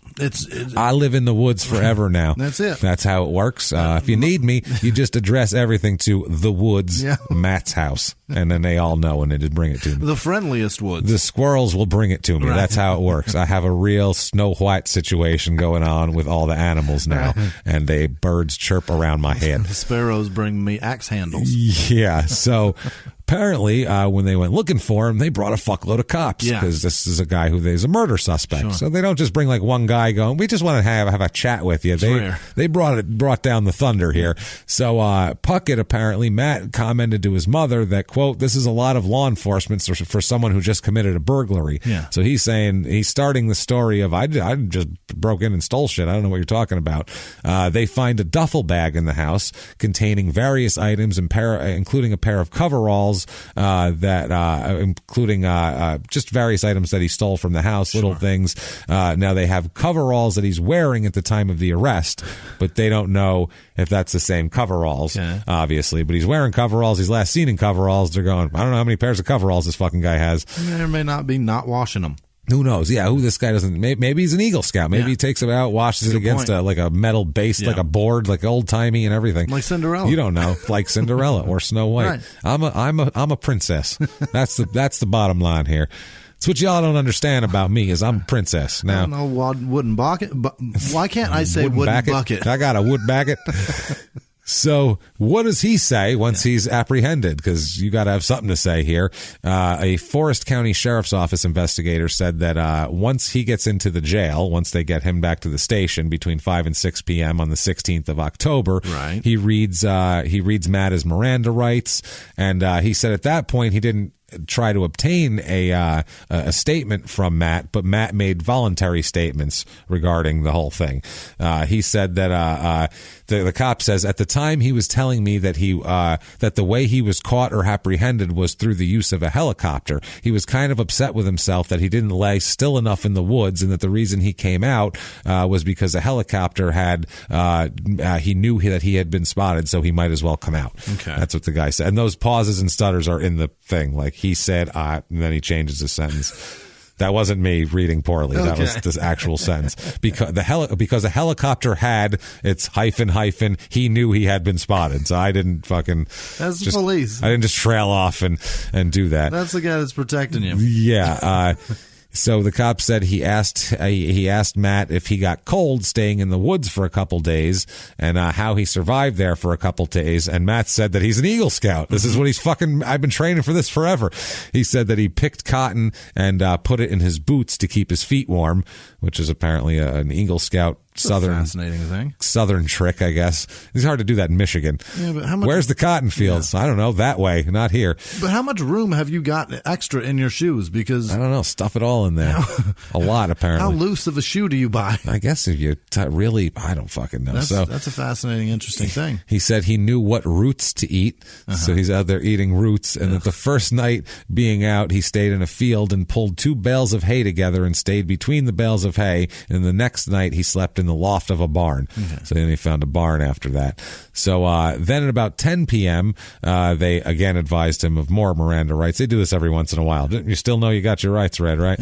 When they're ever going to talk to you. You know you don't have to do this, right? Yeah, Go on, boy. You know that this isn't like, well, I'm listening. I'm going to listen if you're going to talk. Now, I ain't going to be rude. I draw the line at being rude now. I will not be rude to a prisoner. I will not be rude to a prisoner. So this other police officer said that a lot of police officers that Matt said that he was surprised all those cops were looking for someone who just committed burglary, and he said that his vehicle was in the wooded area because it ran hot and he parked it there. Okay. It was running hot. I had to pull over and just park it. I wasn't hiding it. I just parked. You just park in the woods when it runs hot. That's what I do. I don't know what you do. So, and also too, if you're on the lam for a burglary, you don't hide out in the woods. No. You don't sleep in the woods. You fucking do your normal shit. It's burglary. You didn't fucking, kill the queen. Relax. So, he said at this point, he voluntarily says, Matt does, that he went to the residence to break into it and to steal money to pay a truck note. So he had a car payment due, and now he's still making payments on a car that runs hot and has to be pulled over. Yeah, what kind of shit? It should be under warranty. Right. You take that fucker in. No, never mind parking it. Get your shit together, Matt. He bought it from one of those buy here, pay here. I think he did. Yeah, as a buy here, pay here thing. Jalopy Jungle or something. Some horse shit like that.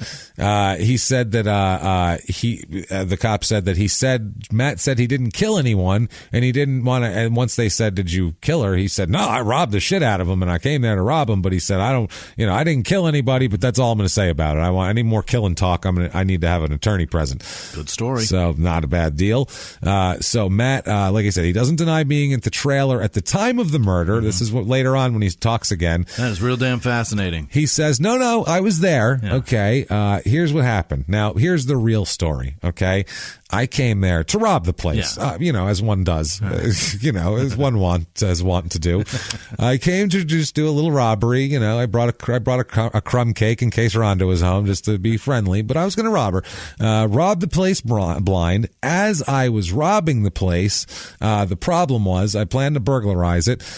He said the idea to burglarize it just popped in his head as he drove by the Griffiths house. Mm-hmm. He was driving by and he just went, I should rob that. And pulled over. Thinking about all the bills I got. And nope. I was like, no planning. Payment. How am I going to pay that? Yeah. Look at that. There is a house right there. He didn't even say I drove to the end of the street, thought about it for a minute, turned around. He literally said I thought about it and pulled in the vacant lot next to it and decided that he was going to rob the place.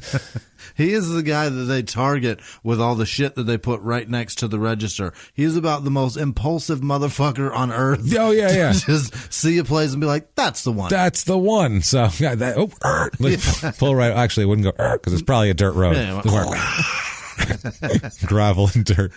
E-brake slide right into the fire station. Right into the vacant trailer lot, which is probably gravel. He's the guy that they put the shower curtain rings next to the cash register, and he's got a fucking cart full of them. Many of them just at home. Why do I keep buying these? I only got one shower, and I don't even use it. I got to get to a psychiatrist and fix this impulsive shit. I just use the hose. Those impulsive motherfuckers. I buy tampons if they're up there. I don't know why. I just do it. They're right there. I can't help it. You know how many douches? You know how much strawberry douche I have under the sink? So sure, I don't feel fresh, but that ain't helping.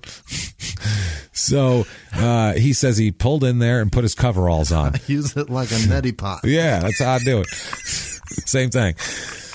So he puts his coveralls on. Matt said he saw Rhonda's car at the trailer, but he said he went to the door anyway and knocked. I said, worth the shot, I'll knock on the door. He said Rhonda let him in and they began to talk. He said at this point that Matt says he saw the stick, the club, whatever, lying on the living room floor. So he said that was just lying on the floor, which normally people with small children leave axe handles around the living room floor, right. Especially when it's a good homemaker that, someone who actually gives a shit about their kids. This isn't a house where no one cares and she's out doing meth. Like he had no thoughts about it being there? They eat dinner together at night and they, there's toys on the floor and that sort of shit. Not an axe handle. He said at this point, okay. This is his next statement. He says that at that point they started to talk. He saw the axe handle, but then they started to talk and he and Rhonda began kissing.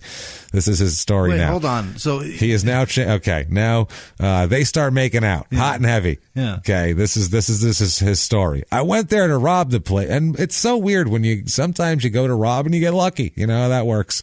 You know how that goes. How many fucking porns start like that? I came to rob the place, and then she wanted dick. So these here I am. Stories always start with a POV camera. Absolutely. Yeah, just the chick in the door. So did he pick the axe handle up at this point? No. He said he just saw it. He just saw, hey, there's an axe handle. Now there's a lady, and we're making out. Mental note of an axe handle. Okay. And he said after some conversation, he's a fast worker. Yeah. He just came in, and within minutes they were kissing on the couch. Not too shabby. And then he said that he began began acting out his sexual fantasy of undressing a woman while he remained fully clothed. That's his fantasy, which is pretty fucking lame fantasy, I gotta say.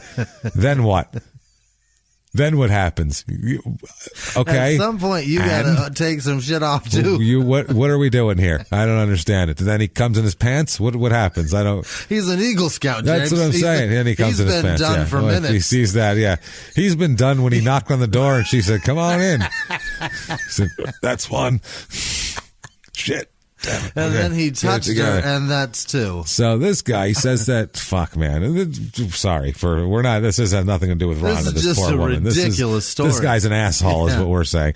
So they began kissing, and then he says he begins acting out this sexual fantasy, and then he said that Rhonda saw her mother approaching the trailer and grabbed her clothes and ran into the bedroom. She said, grabbed her clothes. No, sorry, I'm not laughing at that. I'm laughing at the next part.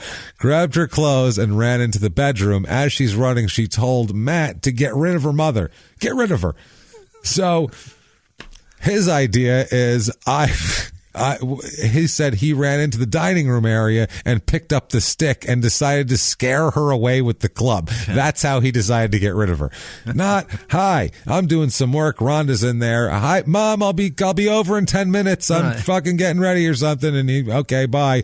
He says, how do I get rid? Like there's a fucking bear approaching in the yard or something. You got to get tall and scare This is not a clever plan of how to get rid of somebody. This is as base as it gets. How do I get rid of her? I'll scare her away with a club. That'll do it. I got the gods must be crazy, this woman. What and the stack it on fuck, man? And get taller than her. What is going on? That's his plan. That's what he's telling the police with a straight face. So his idea is to scare her away that I'm dangerous and I'm in here crazy? Is that what it is?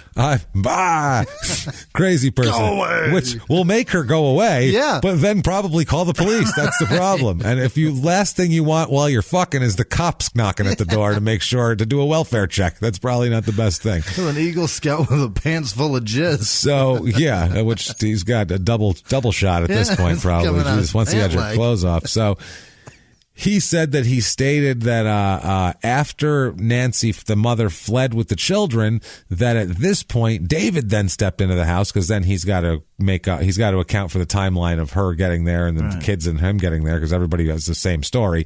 So he says this story has too many alive people. Oh, there's a lot. Well, Well, we're getting to that. Okay. He says at that point David stepped in. Now the two kids are gone with the mother, and it's just the three of them in the trailer. He said at this point David steps in and accuses Rhonda of sleeping with Matt. How fucking dare you? You fucking whore! You're sleeping with Matt. Right. He gets super fucking angry. And what he does is he grabs the stick out of Matt's hand and begins beating his wife mercilessly with it. Wow. He grabs it away from the man who he thinks his wife is having an affair. Fully clothed man in coveralls, by the way. Coveralls even. All is covered. And just says, give me that, and beats his wife unmercifully right in front of Matt. Right in front of Matt.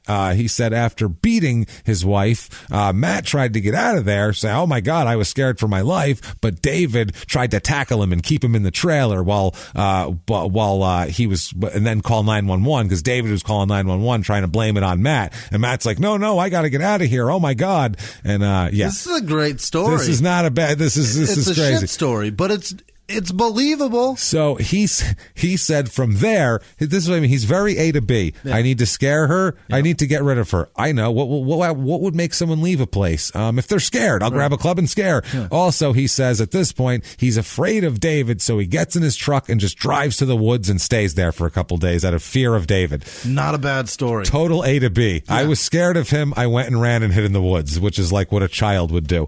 On a scale of 1 to 10 from a story which he's 18 years old. From a suspected murderer, pretty fucking solid. It's better than most. We'll say that. It's better. It covers all bases. I wouldn't say it's plausible, but he put it together. Problem is, he doesn't put it together. This isn't sitting at the police station. This is later on. Oh, no. After he spoke to his lawyer, and they were like, how do we fit this into this box? Fuck. If he said this immediately upon being, like if the cops came and he was still at the trailer and that was his story, they might go, we got to look into this. Right. This could be anything. Arrest them both. Yeah, he is hit with the club, and the wife is dead, and then this guy just threw the club at him. Let's put the cuffs on David quick and figure it out what's going on, and then they could go backwards from there and talk to the mother-in-law and find out what happens. But that's not what happened. No. He came up with this after meeting with attorneys and talking to everybody else. So yeah, he said the whole thing took 4 or 5 minutes. He got there. From the time he got there to the time he was running out of the trailer was 4 or 5 minutes. So he got there, somehow got fucking macked on Rhonda hard, got her naked in under 5 minutes, and then struggled watched this man beat his wife to death, then struggled with him all in 5 minutes, which is amazing. Listen, I'm an experienced lovemaker, and it has taken me all night to not get laid before. So this is very impressive. This is excessively impressive. So Matt says that also that the mall handle that they have, he says that it's not the one that not the Ray Watkins mall handle. He's like, that's not that one. I know that mall handle, and that's not the same one. Right. So they indict him, obviously. Puckett here. He's indicted in January of '96 in Forest County, Mississippi. It's for capital murder. If you don't know what that means they're going for the death penalty on this bad boy. Southern justice. That's you sexually assault and murder a mother of two with a fucking axe handle. There's gonna be some consequences. There's gonna be consequences there, and especially in this way. This was fucking brutal and senseless. That's the other problem. This is not needed whatsoever. They're gonna show you a new knot that you don't know how to tie. You don't know anything about that. Snake chain. This is wow. The snake chain goes around your neck, and then a man in a hood kicks a stool out from underneath. They have lethal injection there at this point, but there's also that. So he's in deep shit. This is while engaged in the commission of a sexual battery. Again, also those two things together, not great. So they have he's indicted there right away. It is they move the venue. It's the venue is transferred to Biloxi. So change of venue, which is it's a small area, and that, as you can imagine, got a little bit of local pub. Local Eagle Scout murders mother of 2 young children, and it's crazy. That's a pretty interesting story. This is the Southern OJ. It's the Southern OJ. He was except he just hid in the woods. OJ just kept driving. This guy said, "I'll just hide in the woods. I'm gonna stop her." If OJ's Bronco ran hot, that's what would have happened to him. That's the problem.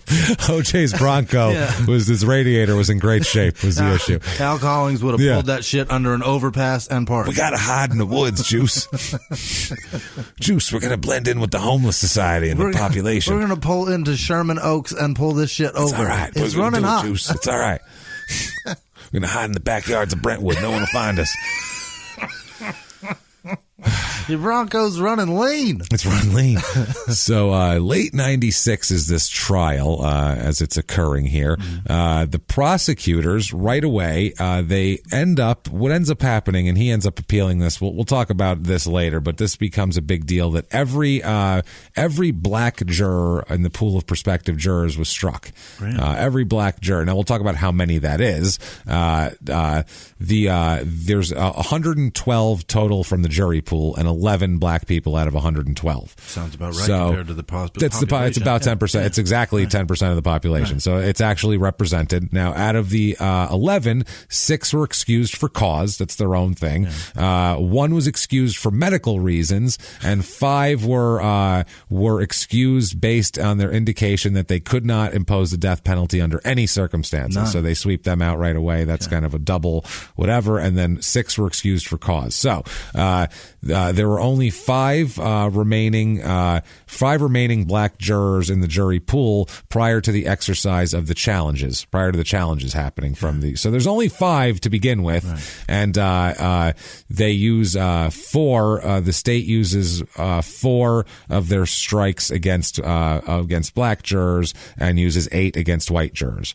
So that all seems on the up and up. It all seems whatever. It's if it's slanted, I don't know, but he's white and she's white, so it really doesn't fucking matter. Who gives a shit what the race makeup is? Other than, and they say statistically, black jurors are more likely to be against the death penalty, but they sweep out the people who are just straight against it, but they're still more likely to be against it, which makes a lot of sense since more black people get executed. So they're probably like, hey, that makes sense. So and not just the majority majority, more black people get executed. Well, they know the majority of people on death row are minorities. That's what I'm saying. Fucking crazy. Yeah, and when you see people get exonerated, it's a lot of black guys. So it's one of those things. So they might, especially if it was a black guy and a white lady and they're saying this and he's saying, I saw the husband do it, then you'd probably say, hey, we need to have some black jurors on this fucking thing. But this is a white guy. I don't care about his fucking all white all the racial time. makeup. They're all, he's white, she's white, they're white. Who fucking cares?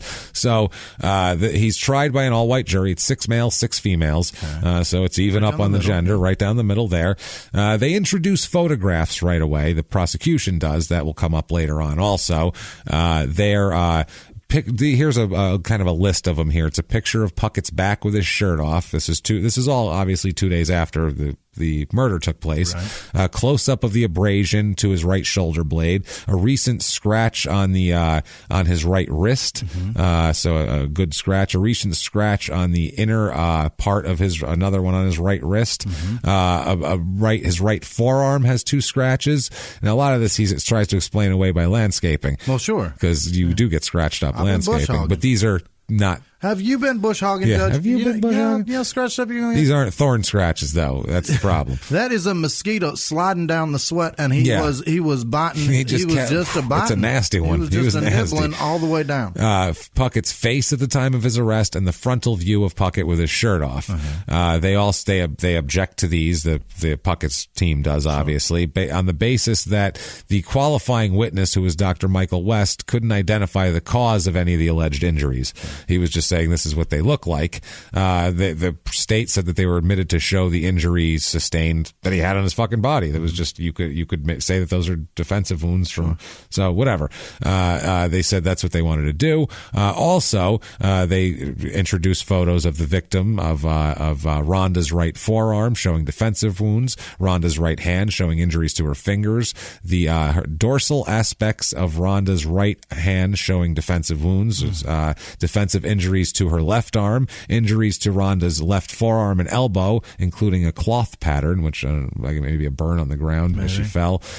Close-up photograph of abrasion to Rhonda's injury on her left elbow, left side of her face and neck, her face showing her eyes, nose, forehead, lips, and teeth injuries, like she's beaten in the fucking face, injuries to the back of her skull, cloth pattern injuries to her back, abrasions on the upper right chest near her armpit, the left side of her face show lots of pictures of injuries. We'll just say that. Beat the living shit out of her. Yeah, and they showed all these pictures in court, and there's more pictures too. Her hands, that way showing how she was trying to fight, and how this just kept coming and coming and coming. And this wasn't like she got bonked on the head once, fell down, and that was it. This was she was fighting for her life, and he was fucking fighting against it. Like there's no. He's fighting to take it. She's fighting to keep it. Exactly. Right. It's brutal.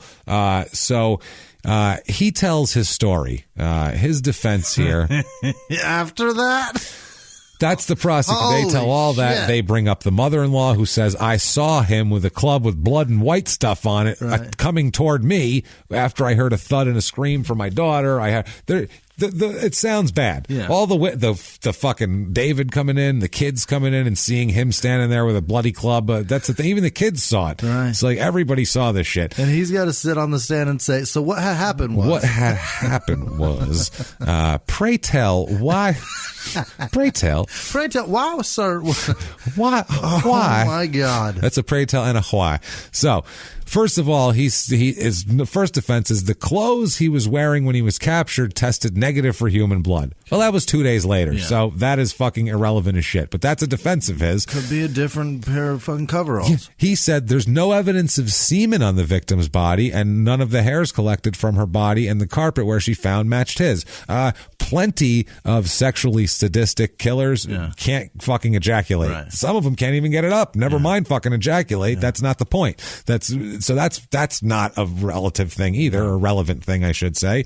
And the hair you're lucky, none of your hair fell out on there. I saw the pictures of him when he's arrested too. He's got like a crew cut, not a crew cut, but like short crop, like very military hair. Like you're going to go in the Navy next week. Right. He's got very short hair. So the medical examiner could have missed a fucking hair on a tiny shiny hair on a trailer carpet. Also, he's wearing coveralls, and he may not have much body hair. There's a lot of reasons. That's the other thing. There's no body hair to fall because of the coveralls and the head hair. Yeah, he's not losing his hair. He's 18 years old. He might not have lost some hair in 4 minutes. I didn't get much body hair. I'm a fucking monster now. I have hair everywhere. Yeah. Like except for the small patch in the back of my head, everything else is covered in hair. And that didn't happen until I was like 22. Yeah. So who knows? Yeah, well, then his body hair, he's got coveralls on, so he's not going to leave behind body hair at all here.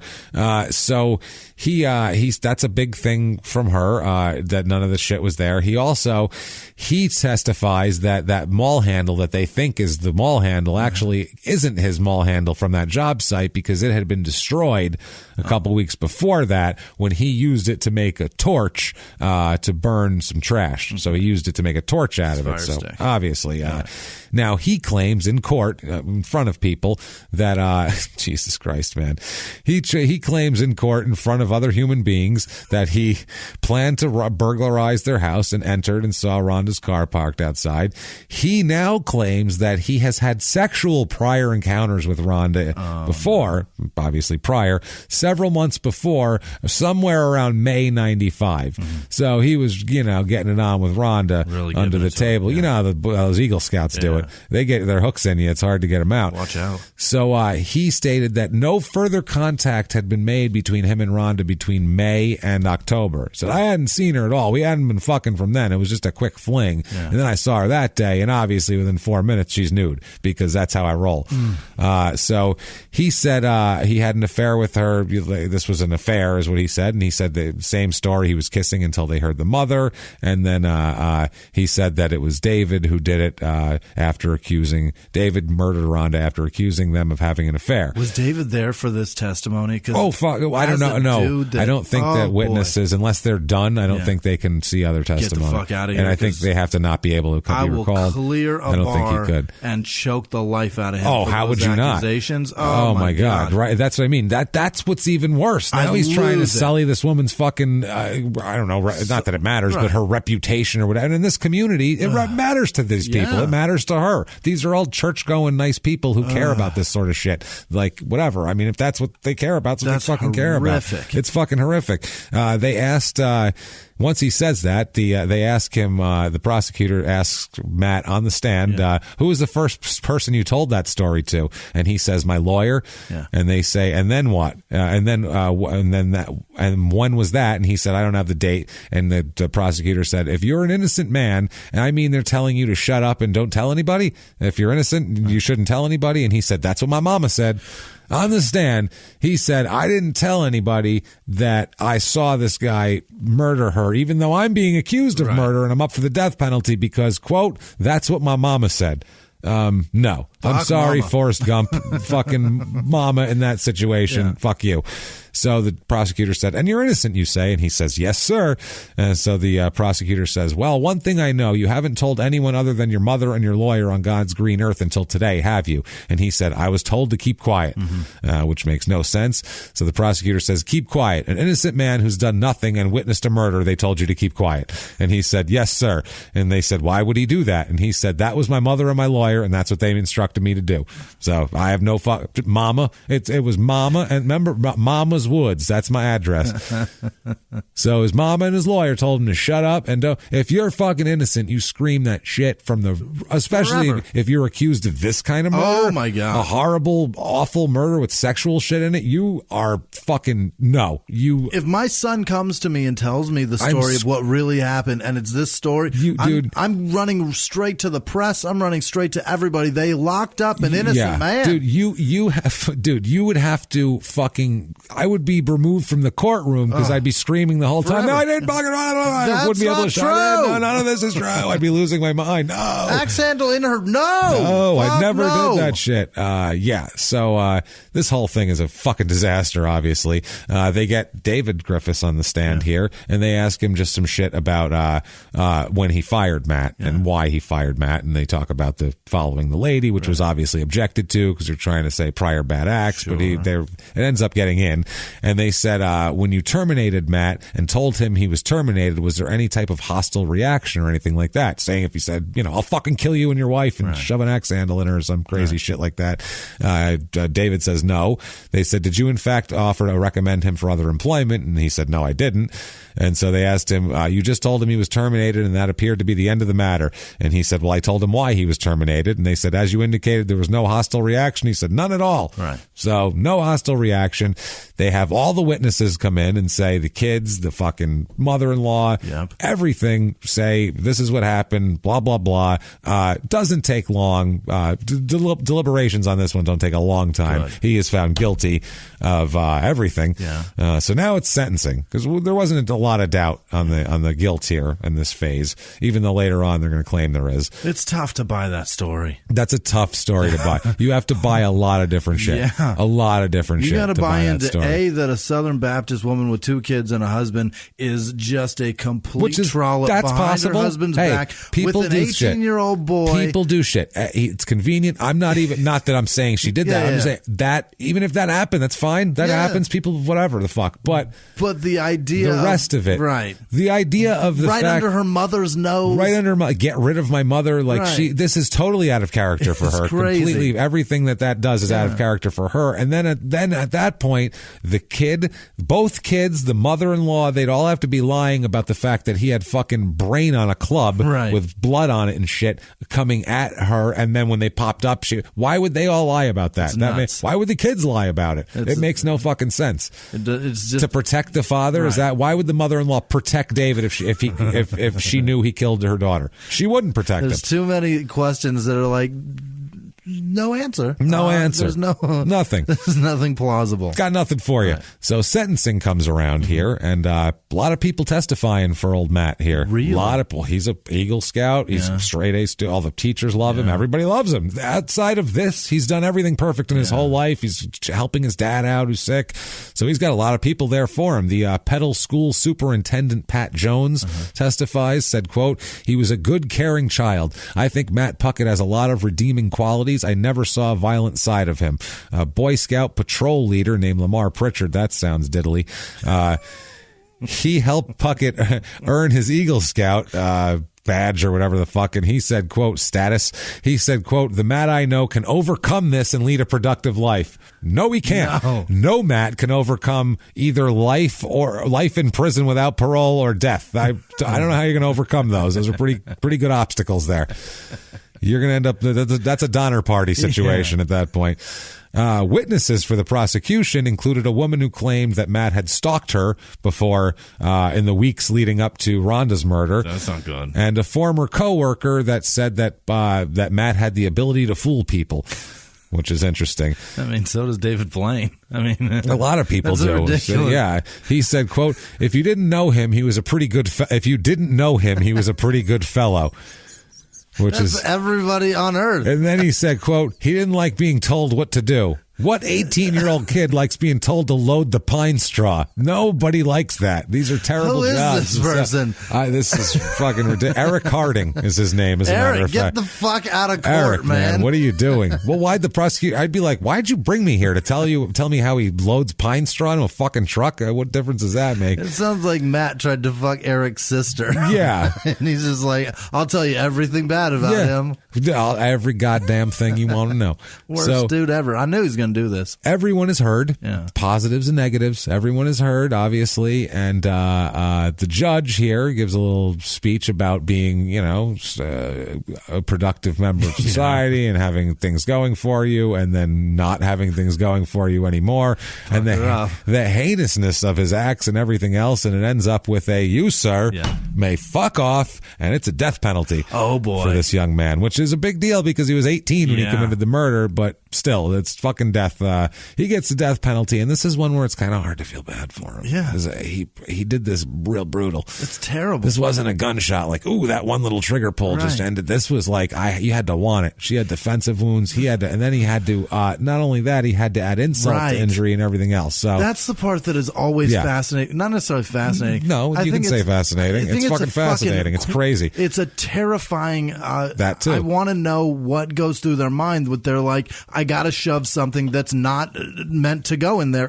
That doesn't make any fucking sense. It makes no sense, but your brain doesn't work like that. Right, and, your sexual triggers are all a mystery. Well, mine are all into what makes me finish. You know? That's what I mean. But no, some people it's not about finish? that. That's crazy. Some people can't, and some people want this, and some people want to build some weird shit, and some people have some crazy fantasy that they've worked out in their fucking head forever. Absurd. You know, you don't know. That's the thing. Who the hell knows? And I don't know. So he appeals, obviously. Now, his attorney argues that the district attorney's office used, quote, an overall platform of racial discrimination when selecting jury members for the case, which interesting. He says the prosecution struck every available black juror during jury selection. It is reasonable and proper for the court to see if the district attorney's office is using a systematic pattern of striking all black jurors in capital murder cases.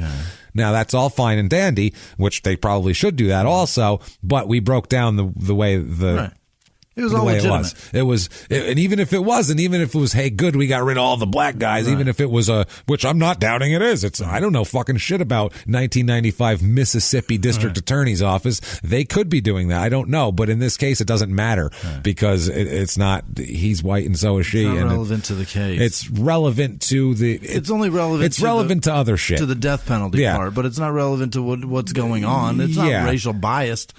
It's just it's looking for a reason for him not to get the death penalty. And they used 4 strikes against black jurors, and the prosecutor said that this was a stupid point because there was solid reasons for dismissing all 4 black jurors that they did. He said the prosecutor said they dismissed the jurors for reasons ranging from a juror's request to be removed and inconsistent and unclear answers about the death penalty. They wouldn't give a definite yes or no on how they whatever. But through that jury pool, like how many white people were dismissed for those same fucking reasons? Well, out of their 12 strikes, 8 were used against white people. So I mean that is 2/3. That is a third of them were used against 10% of the possible pool. So that's more or less, but it's still within the margin of error. Sure. It's one of those. It's hard to say you don't get the death penalty because of this. And also in Mississippi, jurors cannot serve in capital cases if they object to using the death penalty. Okay. So some places you can have people who say I'll never give the death penalty on the jury. Really? Whereas here in most states they've made laws so you can dismiss people for that, which I don't think is fair. That does seem a bit stacking because the jury. Well, in society, a jury of your peers, a cross section of society, half the people don't believe in the fucking death penalty. So you should have half the people or 40% or whatever the hell it is. I don't know. You know how we are, everybody. If you listen to this show, we're touchy on the death penalty. We know it's not given correctly, and we feel like we're probably against it in its current form of not being able to fucking do it right. That's the problem. But there are some people that we would love to drag behind a fucking truck for 5 or 6 miles and check on them after that. So much Taliban tactics I would love to use. Some people we would love to say, hey, David Griffiths, you know what this guy's sentence is? You take him out back of the courthouse with a fucking axe handle and you get 5 minutes and go to town. Just in case that one breaks, here's another. Whatever's left of him we'll take to prison. That's the type of shit where we're like, this is bullshit. Yeah, we want this fucking guy, but I'm not sure that the state is really capable of doing it correctly. I don't think that's constitutional. That's what I'm saying. So, no, it's definitely not. But I think it's probably more reasonable. Should be. Honestly, that's more reasonable. Hey, the state's weird.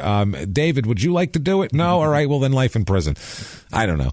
So anyway, they say the defense says, quote, in general, black jury members are very hesitant to impose the death penalty. Historically, their exposure to the death penalty and other abuses of power make them less likely to vote for it than others. Understood. Yeah. Now, the law in this shows that he would have to be, first of all, the way the law is stated, for this to be relevant in this idiot's case, in Matt's case, he would have to be a member of a, quote, cognizable racial group.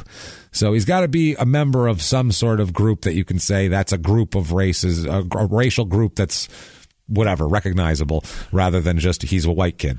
Like the KKK? Or? No, he has to be like a black or Hispanic or Jewish or something of a minority. Yeah, he has to be some sort of something. He has to have somebody that's got some prejudicial bias against him. Yeah, that's the thing. And the whole thing about it, there's a lot here about the whole thing, but under this, basically they made a law later on that said, a new judgment that said a white defendant has standing to object to the use of preemptory challenges challenges on black jurors. They can't just say, well, everybody's white, fuck you.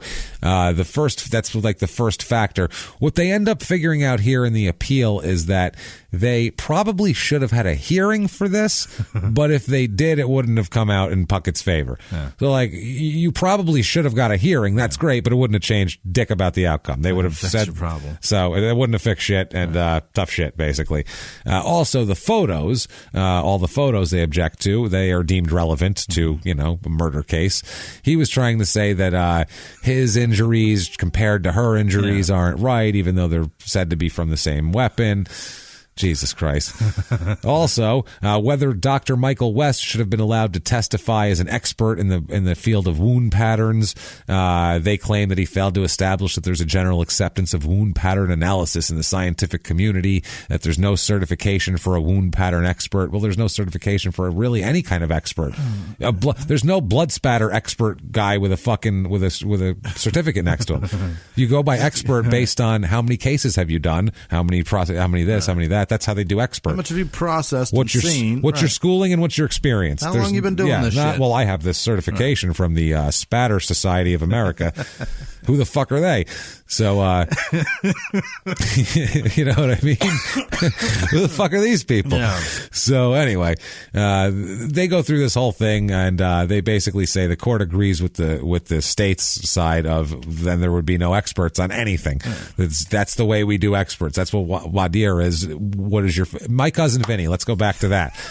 Remember, she said she's an expert in automobile, and they said, you're an expert? What's your thing? How are you an expert? So they gave her questions. That's how they do it. They see if you're an expert. What kind of education do you have? Well, I grew up in a garage. I know how to do all this shit. Okay, well, what is this and that? Well, she knows her shit. Right. So there you go. That's what they do. Just fine. Yeah, there's no certification for anything. It's a trick question. There's no board of certification for wound pattern experts. So, yeah. Also, whether the trial court erred in denying Matt's motions for a mistrial based on prosecutorial misconduct. They said that They said they alleged that 4 attorneys from the DA staff were improperly participating in the trial for some reason, and also that the defense counsel alleged the prosecution exceeded an in-chambers agreement during the cross-exam. Basically, they said they asked David a couple of questions that went a little far outside of the parameters they'd agreed upon about Matt's firing, about the woman he allegedly stalked on the walking path. Okay. So that's part of this. They're saying he went outside of that, outside of the parameters, and that should be cause for me to not go to the death chamber for that. So that's a real reach. Yeah, that's more of a reach than I walked in and in 5 minutes I was damn near fucking her. That's even worse. And well, basically they're trying to decide whether they're basically saying, without that information of him stalking a woman on the track, would you have convicted him? That's what they have to look at. And it's like, yeah, absolutely. None of that didn't matter at all. That was just like, oh, so he is a little pervert. Right. That's all it was. There's a little more proof he's a pervert. That's all it fucking was here. The 911 tape also, he says that the 911 tape is full of lies and hearsay. His 911 tape is him saying this guy came in here in my house and he's clubbing people and fuck, that didn't happen. Right. That's all David's crazy lies. You can't play the 911 tape. That's just lies from a person trying to, put it on me and shit like that. But there's a clear statute on this saying that 911 calls are admissible. Period. That's it. There's a couple of things that make them inadmissible, but for the most part, they're even they fall under the excited utterance exception to the hearsay rule. Even that's a very legal thing, but if you know legal shit, I don't think I want a 911 call of my death. Even I don't want. No, that sounds terrible. I can't believe. I just hate 911. I hate the whole. I get why. Yeah. I just hate the whole vulnerability that it presents to everybody in society. That everything that you say into that is just for everybody forever. Yeah, that's horrible. That's horrific. Don't call 911. Let me die. Let me die in peace and dignity, please. DNR, babe. That's Do right. not. I don't care. DNC. Don't call anybody. Don't call shit. Don't call a motherfucking person. Don't try to fix this problem. No. Fuck it. So also he's arguing the sexual assault aggravator. He's saying that he has the balls to, this is insane here. Wow. this is in a court of law, this document that says this, quote, the state clearly prohibits the insertion of any object into the genital or anal openings of another person's body without his or her consent. Yeah. That has to be stated. I can't believe it. That's a fucking law. What? Okay. That's a fucking law. Okay, that's what they're like. Listen, so that's what we're going based off of. Did they say that with a big wink at him? Obviously, because he knows that he's about to. Matt's assertion is that the lack of seminal fluid was sufficient evidence that the act was not the product of sexual behavior or a libidinal gratification. That's what he said. So he's like, I didn't get off on it, obviously. It was more of a violent thing than a fucking sexual thing. Like, it was like, that's another fucking place I can jam if they like. No. Sorry. When you do that, that's sexual. That's, if you kill a black guy in a Klan outfit, it's a fucking hate crime. Racism. Even if you did it because he just slashed your tire. It doesn't fucking matter. Right. You're in a Klan outfit. That's a black guy. Looks pretty fucking bad. Sorry. It's the same thing. Don't give a shit. Well, if you did it, you did it. So, they said there was sufficient evidence of sexual penetration. Obviously, they said the bleeding from that area was due to numerous lacerations and trauma that was consistent with blunt force object being inserted. Fucking it's not horrible. Just a jab, James. It's a it's a fucking violent action and horrible. Christ. They said here, although it may be difficult for the average citizen to consider the insertion of such an object into a woman's vagina as sexual behavior, the statute contemplates such behavior and specifically prohibits such behavior that is performed without consent. Accordingly, there's no merit to assignment of error. The law is very clear. Yeah. If you stick something in someone and without them wanting it, that's sexual assault, whether you get off on it or not. Yeah. It's not like, well, it wasn't real good for me, so I shouldn't be charged with this, right? There's plenty of frat boys that didn't get off on it either, jamming pencils up their brother's ass, but they still did it, and it's still sexual assault. And they said it doesn't matter of the lack of fluids from him because he might not have had any. The hair is also with his whole thing. Well, they didn't find any hair. Well, the lack of shit doesn't mean there isn't shit. That's the thing here. But it doesn't matter because whether there's hair there or not, he said he was there making out. So there was hair there. Okay, well, I was there making out. There's no hair there. Oh, okay, well, what does that mean? That you didn't kill her? I don't understand what that means exactly. It doesn't matter. And also, another point he has is lack of blood on his coveralls. They arrested me. I don't have shit all. I didn't have blood all over me. Well, it's been days, man. It's been fucking 2 days, dummy. They said that the some human protein was found, but it wasn't sufficient an amount to establish a type of human protein at the time. And do you think he spit on her? He could not. Well, I mean, he could have sneezed on himself, and it doesn't know. Who knows? If he spit on her, what a fucking pile of garbage. I do. Who knows? With how fucking horrible he was, that wouldn't shock me at all. Jesus. That wouldn't shock. Was this an angry thing? Was this a stone cold thing? What was the motivation alone is just horrific. What was how was he? Why? It's just so fucking weird, it's man. Horrible. It's so goddamn weird. And also the jury, the coveralls that they found him in, David testified that were not the same coveralls that he was wearing at the house too. But he said obviously that's self-serving to David, clearly. So he loses all his appeals, obviously. In prison, he writes a lot. He's another one. He doesn't publish it, but he writes blogs all the time about being in prison. He's one of those guys. And he said that he was so divorced from society, as he put it, that he actually didn't see a video of the World Trade Center buildings coming down until 2003, when they finally got a TV because the Iraq invasion. They were showing that on TV. You know what? Good. You're in prison. I don't know. What do you care? What do you care? What difference does it make to you? Unless they tell you you're moving somewhere else, what the fuck does it matter? It doesn't change your shit. Unless do you still bring my meal in a slot at fucking 3 set times during the day? Well, then what the fuck do I care what buildings stand in a city up north? When they move you to another prison and they say, take your shoes off and walk through this, then ask why. And then we'll tell you. Yeah. That's why. Until then, fuck you. You don't get to know. Yeah, I get to do that all weekend. Right. So, Jesus. He says this, quote, "It's easy to be forgotten. Lots of people wrote in the beginning. People that I had vaguely come into contact with had these nice things to say about me, and then there were quite a few that didn't have very nice things to say. But as the years roll on, fewer and fewer people wrote. Folks moved on and had families and careers and lives. I became a distant memory. I accepted it. I was in a different place, and for a long time, survival meant focusing on here and now. You don't lose sight of this place for long. It'll be the end of you quicker than you you can read these words. That's like a MySpace eulogy. Yeah, that's what it is. That's MySpace saying everybody move to Facebook. Well, then this next one is a 100% MySpace post, not even Facebook. Okay. He just says, quote, "This place is full of alpha males. If you aren't an alpha male, you're damn well better get these traits fast. You have to be tough. You have to be strong. You have to be ready to fight anyone at any time for any reason. You have to be ready to do the same with yourself. So many days I've wanted the misery to end, for it to finally be over with. God, I hate this place. But you have to get up each morning running and put your mean mug on and pull that fight out of you and ride on and fight on, no matter how bad it is. You can't stop. It really doesn't matter whether you stop or not, because it's going to keep going. You're going to get dragged. Wake up tomorrow. You're going to get dragged. You're again. Trying to stop the rotation of the earth, brother. This is shit you have nothing to fucking do with. That's what you're doing. I can stop it, I swear. Those were the words of a 100% coward. A dude that you raped and murdered a woman. That's what I'm saying. Now, you didn't mind that, right? You had no problem there, and then tried to implicate somebody else for it. Someone else that who was mourning the loss of their wife and trying to raise their 2 kids without her. Wow, nice. Pay your debt. Pay up, bitch. Anyway, pay up, bitch. That's the equivalent of cheer up, bitch. So, executions, how they roll in Mississippi. They've had several forms, obviously. They joined the Union in 1817. Hanging was the first and most common, and sometimes not by the letter of the law way that Mississippi hung here. Right. They are hanged. The state continued to they executed prisoners by hanging until 1940 when they brought in the electric chair. Okay. That was the first electric chair prisoner.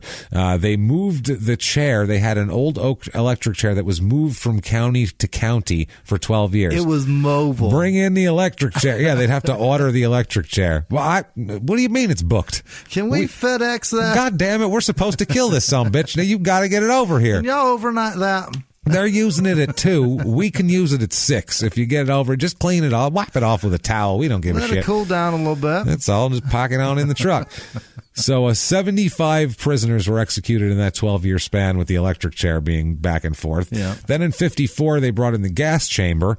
They brought that to... that was in 54? 54, wow. Yeah, which back then it was probably just a fucking Buick backed up against the goddamn thing. It replaced the electric chair. By the way, the electric chair is on display at the Mississippi Law Enforcement Trading Academy. Not an electric chair, no, the electric chair. They had one electric chair. It's fucking That's crazy. So nuts. We killed everybody with this. Whew, boy.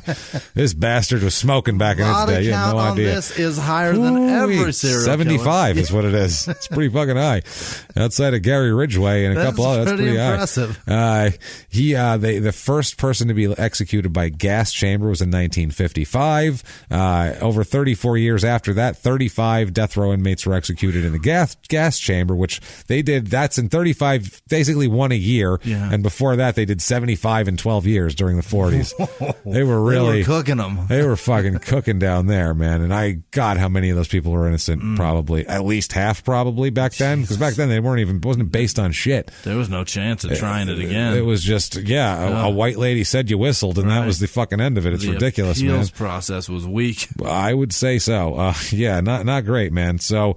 That all happened, and the last person to be executed in the gas chamber was in 1989, and they made that kind of they made lethal injection into it now there, and so they. What is more humane?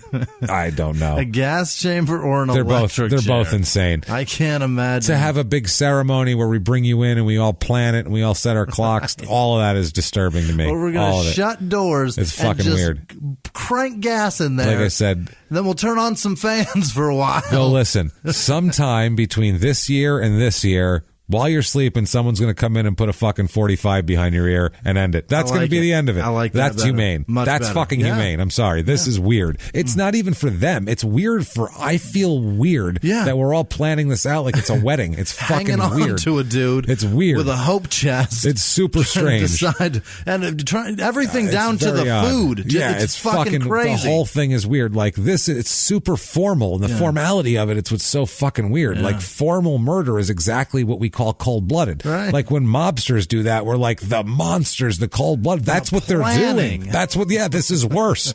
You have to plan everything, and they have to get chairs. The mobsters don't have to get a viewing audience and chairs and shit and book a room. There's wherever the fuck the guy is. They ought to let stuff them, him in a trunk. Very much like a wedding. Pick the song. Yeah, what the fuck, man? Pick the colors. This is so weird. It's just fucking weird. Send out the save-a-dates. Let's get it all done the right way. It's crazy, man. Jesus Christ. So, what's your song, James? What's your song? What am I going out to? I got to think about that one. Is it something I hate or something I like? I think it would be something I hate. Like anything Shania Twain, I think, because I'd be begging for the fucking needle. Run them. Put it in my fucking arm. Put it in my arm. If it takes 45 minutes, just play fucking Adele's 21 on loop. Let's go. Woman. Fucking stop saying it over and over again. Make it stop. Hello from the other side. Let's go. Fuck, man. So, execution day, comes upon us, March 20th, 2010. He wrote a lot of letters to friends and family and essays and blogs and all sorts of shit and a bunch of stuff of what it's like to be executed. Here's one, at the end here that he wrote. Now picture yourself surrounded by big burly men with firm grips on you as they direct you to the execution chamber. The excitement and base fear course through you like no time in your life. You sweat, you pant, you want them to stop. They won't, they can't. The whole process is inexorable. Ironically, at the moment of your death, your body proves that to you are most alive. But that all is fine. It's a whole thing about how the whole poem is about, it's not a poem, the whole essay is about how your whole life you want to be next, whether you're next up to bat or you're next in line or you're next in this. And this is the thing where you're like, oh no, not me. I don't want to be next. That's the whole thing. But yeah, that's what happens. Right. How do you think she felt, you fucking jerk? That's what I'm saying. How do you think her kids feel right now with no fucking mother and knowing they walked in on that? There's calls for clemency, man. People want it. There is a change.org petition for this kid. 262 supporters on the change.org petition. Wow. He's got a big family. It's huge. There's so many people saying how did he not get a new trial? He's obviously wrongly convicted. And they're going all on the juror thing, striking the black jurors. But it's like, also look at how much evidence there is. It's everyone fucking saw you. Everyone saw you and then you went and hid in the woods. Are you out of your fucking mind? The story is crazy. It's so, there's Mississippians educating for smart justice. They want the governor at the time, Phil Bryant, to grant clemency to him, as well as another killer named William Mitchell who killed a lady in Biloxi. They said, quote, neither of these men, William Mitchell or Matt Puckett, have had a fair trial. Neither of them have had a real appeal. It's time to quit hiding behind this fraud and accept the fact that our system is deeply flawed, and these two cases prove it. Now, I didn't look enough into the Mitchell case to know his circumstances, but this one, there's a lot of fucking evidence too. If it's anything like there's a this lot of one, evidence. It's a lot. Let's get some needles sharpened. The last I saw Mitchell, a woman was at work and she went outside to have a cigarette with Mitchell and then never fucking came back. And so that's the last person you were seen with. And I don't know about physical evidence though, so I'm not positive about that. As of the day before the execution, there were 4,500 electronic signatures on a petition called Save Matt Puckett, Stop an Innocent Man from Being Executed.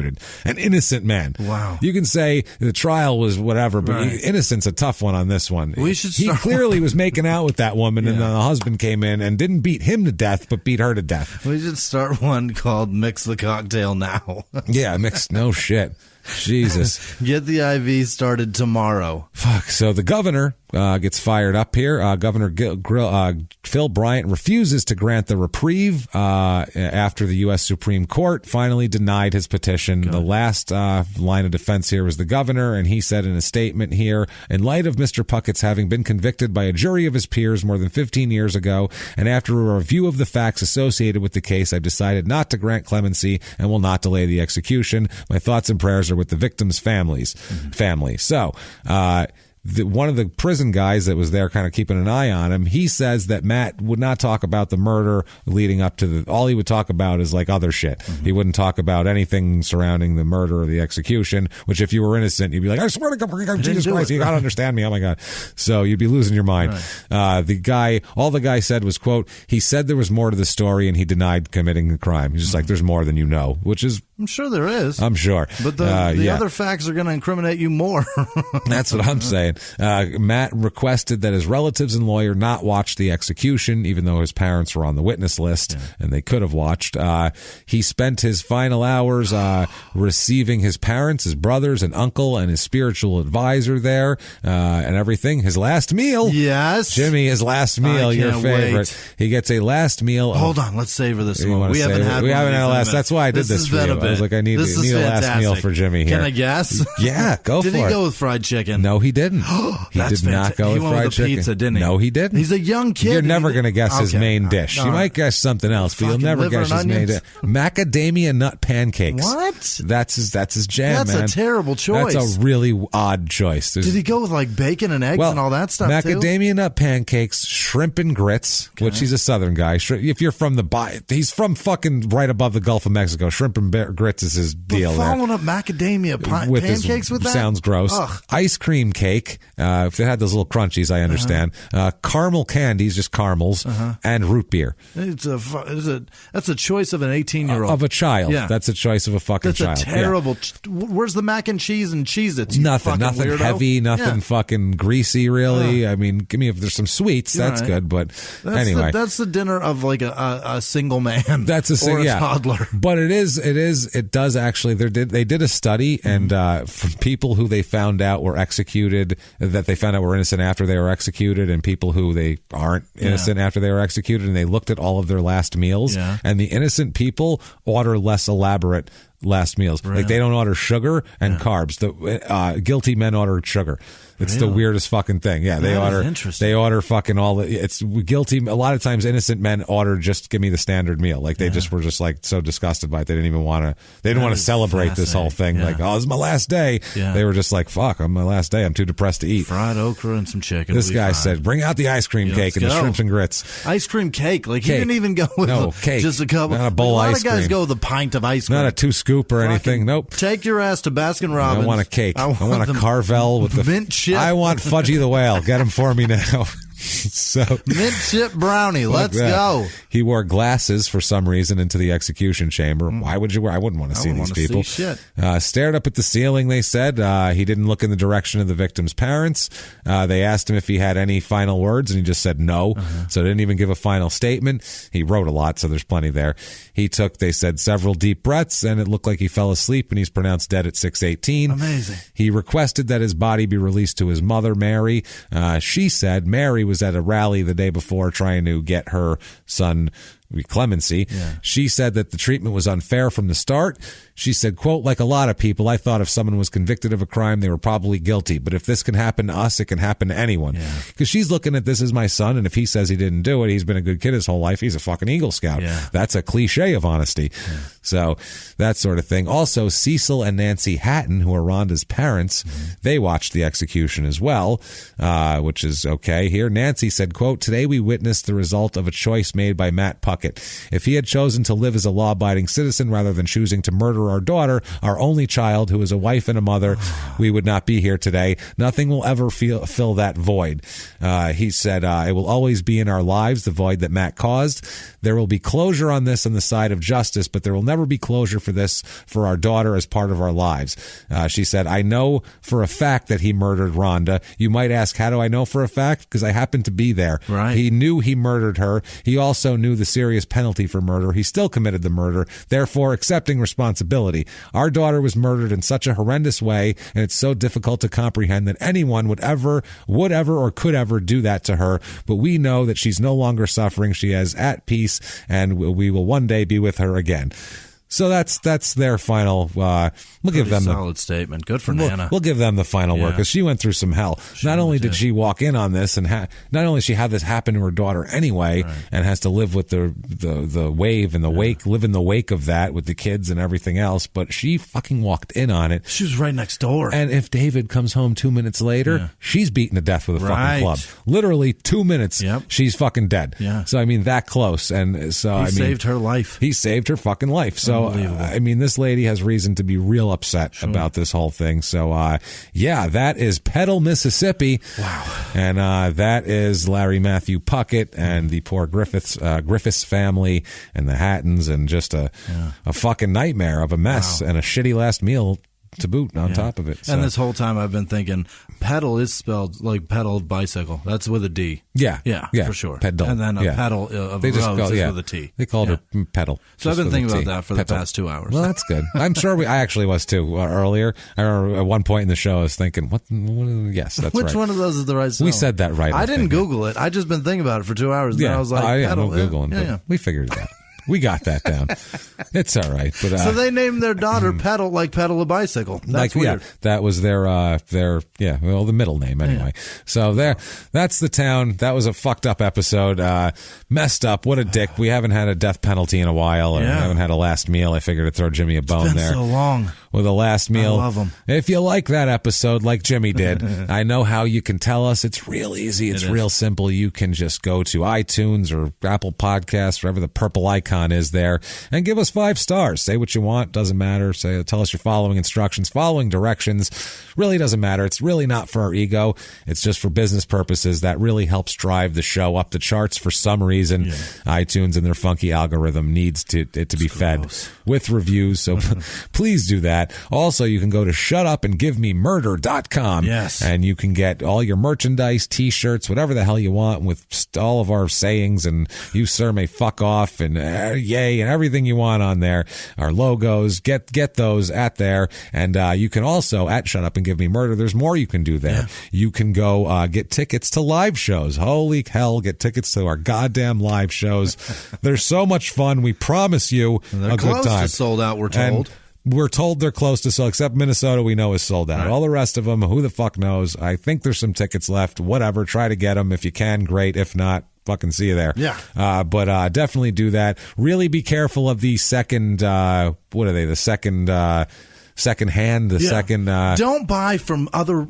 If you want a ticket, go to shutupandgivememurder.com. Go to the live area. Yeah. Buy the tickets there. If they're not there, they don't exist. Well, if you're in Minnesota or something like that, there are reputable second. There are like StubHub, I think, is good. There's places like that where you can get them where they're going to be real. But I feel terrible that you'd pay that much. I'd rather you don't. I'd rather you leave. But if you really want to see the show, then fine, great. But don't buy them from shady sources. Please hang on to those tickets. Make those fuckers hang on to them and be eating that ticket. Well, make them do that. I don't want an empty seat, so buy the ticket and come fucking sit in the crowd. So StubHub didn't buy every ticket. No, but if they're whatever, if you need a ticket, be leery of your sources is all I'm getting at. Don't leave empty seats. Don't listen to Jimmy. Find that padlocked lock on the site, on the toolbar. If it's padlocked, it's a secure site. Well, that's fine. Just you know which fucking, I don't know if that's right or not. Just be fucking careful. Don't take IT advice from Jimmy, number one.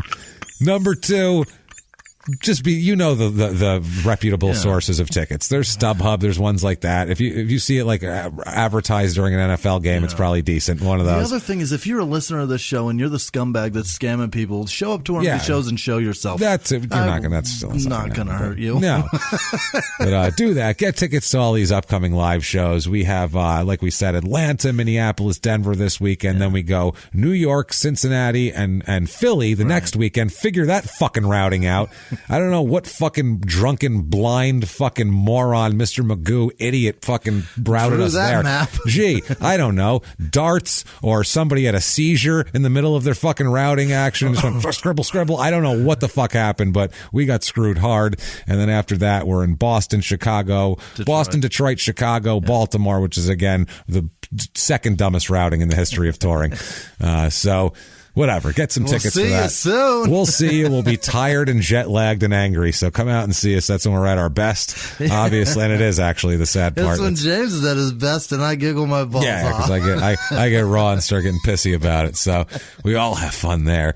So do that. Do the live shows. Come out and see us. Also, if you want to be an even bigger hero, you can also donate there. There's links on shutupandgivememurder.com that lead you over to PayPal and Patreon. That's patreon.com/ crimeinsports, or at PayPal, you can use our email address, which is crimeinsports@gmail.com to make a donation.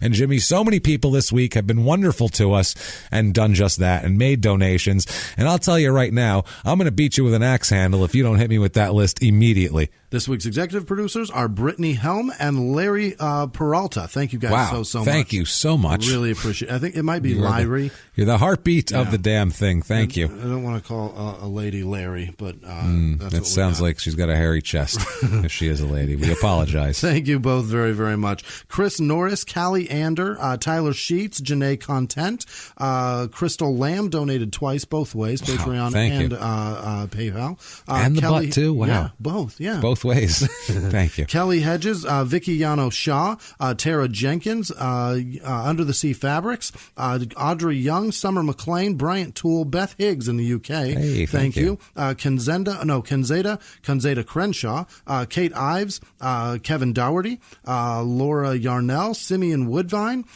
Travis Payne, Nicola Mastrantonio. Oh, nice. What? Nicely Did done. I do that? Nicely done. Karen Edgin, Alex, Belinda Chandler, Jessica Willis, Kensworth Slater. He's up in Minnesota. He'll be there at the Minnesota show. Hey. He's got a bum ticker, too. I can't wait to see that guy. Look forward to meeting you. I've gotten so many pictures of him in fucking hospitals. I can't wait to see poor him. guy. Emily Job, Becky Estes, Bex Alice, Zachary Warburton, God, Jesus, Blake Glon, Beth Casto, Allison Hutley, Michelle Terry Photography, Erica Callan, Ross Hetherington, Lorelei Hilburn, Devin Fliss, Hope Johnson, Kevin Gilroy. That's a comic here locally. Yeah, we know him. He's terrible. He's a nice dude, though. Nice guy. Elizabeth, good to see you at the live show. Elizabeth Jackman. He was there, wasn't he? Yeah, said hi to him. Good guy. I like him. Jill Roth, Kevin Wright, Mike Coziella. Hunter Perry, Hannah Simmons, Rachel Schultes, I think. No. Nicole Vaughn, Kat Power up in New York. Thank you, Kat. Ren Gardner, Danny Trevathan, not the one that plays in the NFL. Catherine Reese, Becky Gardner, Phil Carroll, Philip Chavez, Christy Carlton, Justin Miller. He donated fucking 30 times this week. Wow, mayhem. Thank you, Justin. Tyler Atkinson up in Seattle. Was it Seattle? Yeah. No, Portland. God damn it. Portland, Jimmy. Jamie Harder, Paul Ruest. Maybe the sweetest one this week is Micah Geets, whose friend donated for her because she doesn't have the money. It was the most That's amazing. Thank you for giving us. God damn. People that care like that. We're blown away by that, man. Thank you. Patrick Stockland, Jamie Sullivan, Carmen Glunt, Brendan Abels, Emma with no last name, Janice Hill, Anthony, ultra difficult name, Ultra Mari. I think that's right. Rob Roberts, Mandy Lowry, Matt Dietrich, June Holt, Alexis Ledoux, Jordan Selmer, Cindy Oakes, Rachel Bridge, Derek Deshane, Sonia Meineck, and Gary Howard. You guys are fucking amazing. Thank you. Thank you, guys. We say that all the time, but it's hard to express exactly how thankful we are every week, but it's really true. We're blown away. So thank you. The thing is that two humble guys can't quantify emotions like that. No, we're bad at it. And we're comics, so we want to be wise asses about it.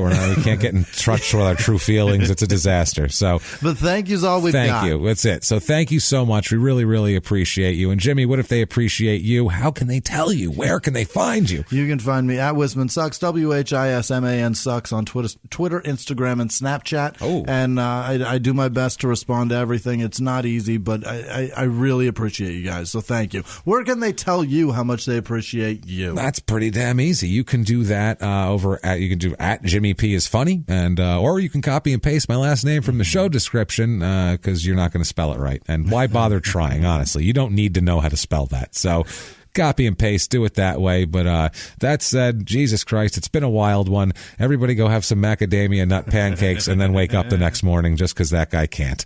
Do that, and you'll feel better about yourself. And if possible, he'll feel worse about himself. So good for him. Fuck him. That's wonderful. Until next week, everybody, it's been our pleasure. Bye.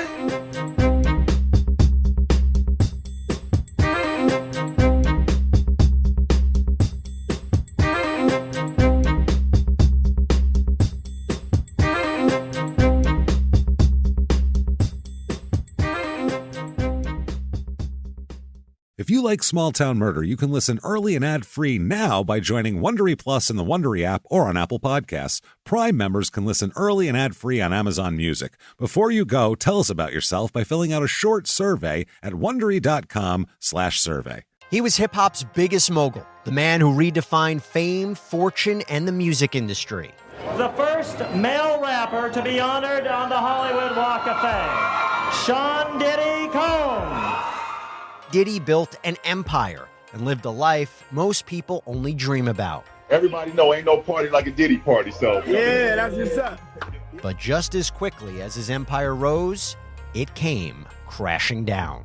Today I'm announcing the unsealing of a 3-count indictment, charging Sean Combs with racketeering conspiracy, sex trafficking, interstate transportation for prostitution. I was up. I hit rock bottom, but I make no excuses. I'm disgusted. I'm so sorry. Until you're wearing an orange jumpsuit, it's not real. Now it's real. From his meteoric rise to his shocking fall from grace, from law and crime, this is the rise and fall of Diddy. Listen to the rise and fall of Diddy exclusively with Wondery Plus